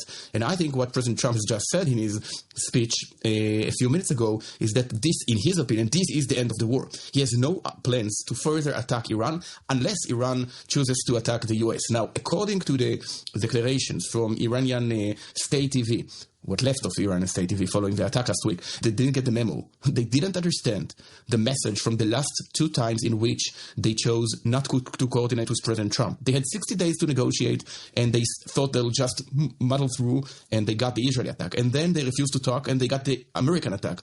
If they choose to attack Americans yet again, I think they know, we all know what the future that looms ahead. Yeah, I will just say that while there was much chatter about the Reuters article and some other things happening, the three of us and Alon, Amit, Nadav, and Alon, the 4 of us were online earlier today, and I was pointing out that Sean Hannity was suddenly on deck on Fox News to do a special emergency. He was scheduled to do a special emergency broadcast on Fox News on a Saturday night, which Hannity never broadcast on a Saturday night, and we all know that Hannity's very close to Trump. So actually, the true analysts and insiders should not have been paying attention to Reuters. They should have been following what Sean Hannity was doing. Sean Hannity broadcasting on Saturday is like taking the tanks out of the... Exactly. Nadav, the 400 kilograms of enriched uranium that was supposedly in Fordo, the Iranians have claimed that they've moved it out of Fordo. I guess they're saying in anticipation of this attack, and they moved all the personnel out. That this was the enriched uranium was relocated somewhere else in a quote-unquote safe place. What do we know about that? Well, what we know is that at any rate, the U.S. or Israel was not targeting the enriched uranium. It was not trying to blow up the enriched uranium from several reasons. One of these reasons is that even if you collapse a mountain on the enriched uranium, it's not going to crush these containers. And secondly, if it blows out, it's a radioactive contamination that neither the U.S. or Israel want to cause. It's not about the enriched uranium. Or in other words, Dan, if they did know where the enriched uranium is, and I think they do know where it is, they wouldn't want to blow that up. at this point. It's about the centrifuges. It's about the installations. Okay, so that's key. That's key. That where the enriched uranium is matters less than the centrifuges and the infrastructure that was doing all this enrichment. This is or this was the Israeli perception of the enriched uranium. Okay, I want to be completely clear about that, because I don't know what President Trump decided at the Oval Office as to the targets of this specific assault as of now. But it was the Israeli perception, and at the time also the American perception, that you shouldn't try to target the enriched uranium itself, but the means to produce it. And as far as we know right now, I started talking with Israeli sources. They're very optimistic as to the results of this strike. They are sort of saying, we need to look at the photos and the images coming out in the morning to see if you need to have another sort of finalizing maneuver there. Maybe a few more bombs to just make sure that this has happened. And we're also waiting, Dan, I should say, the Iranian response to this. I'm starting to hear about a response by the Supreme Leader Khamenei that's coming out, that's threatening the United States of America, saying that this decision will lead to consequences as far as the U.S. is concerned. But I don't see this as an official response of the Islamic Republic. And that's a big question that is really out there. Now, for me, at least, operationally speaking, the biggest question right now is whether or not Israel will say, okay, this is the first and last strike, as Amit said, as far as the U.S. is concerned, for now. And if the Iranians will respond, does it mean that the Israeli Air Force seizes its own activities over the Iranian airspace right now and uses this exit point in order to say, we've done what we could do? I'm not sure about that. And from what I didn't hear any of my sources saying that this is the case. Will this be the exit point of the war? And that's a big one. A very technical question, just so I understand this. What can Iran do, assuming they did move the 400 kilograms of enriched uranium out of Fordo before this attack? What can they do with it? Basically, they can try and arm it. They can try to break for a bomb if they still have the tools, the weapons group, the scientists to do that. They can hold to that 400 kilograms of enriched uranium indefinitely, Dan. And then they can always break for it. So it's not over as long as they have that enriched uranium. The crisis of Iran's violations of its obligations to the Non-Proliferation Treaty is still there when they hold to that enriched uranium. But could they enrich it to military-grade uranium? And the answer is no. Because right now it's not enriched to 90%, right? It's enriched to much less than that, something like 60%, something like that. If they don't have the facilities to do so, if they don't have the centrifuges around to do that, and if they don't have the scientists to place it in a warhead or in an installation of a primitive atomic bomb, they have nothing to do with it right now. But the question is even more dramatic, because if they decide that they're going to attack American interests in the region, I suspect, and I don't need to suspect because the president has said so, that this would lead to a very aggressive response by the United States. And that might lead to undermining the regime in a serious way. So until... And comment on X that I'm starting to lose faith in the geopolitical analysis of American comics, such as Dave Smith. Okay, I'll talk to you later. Bye-bye.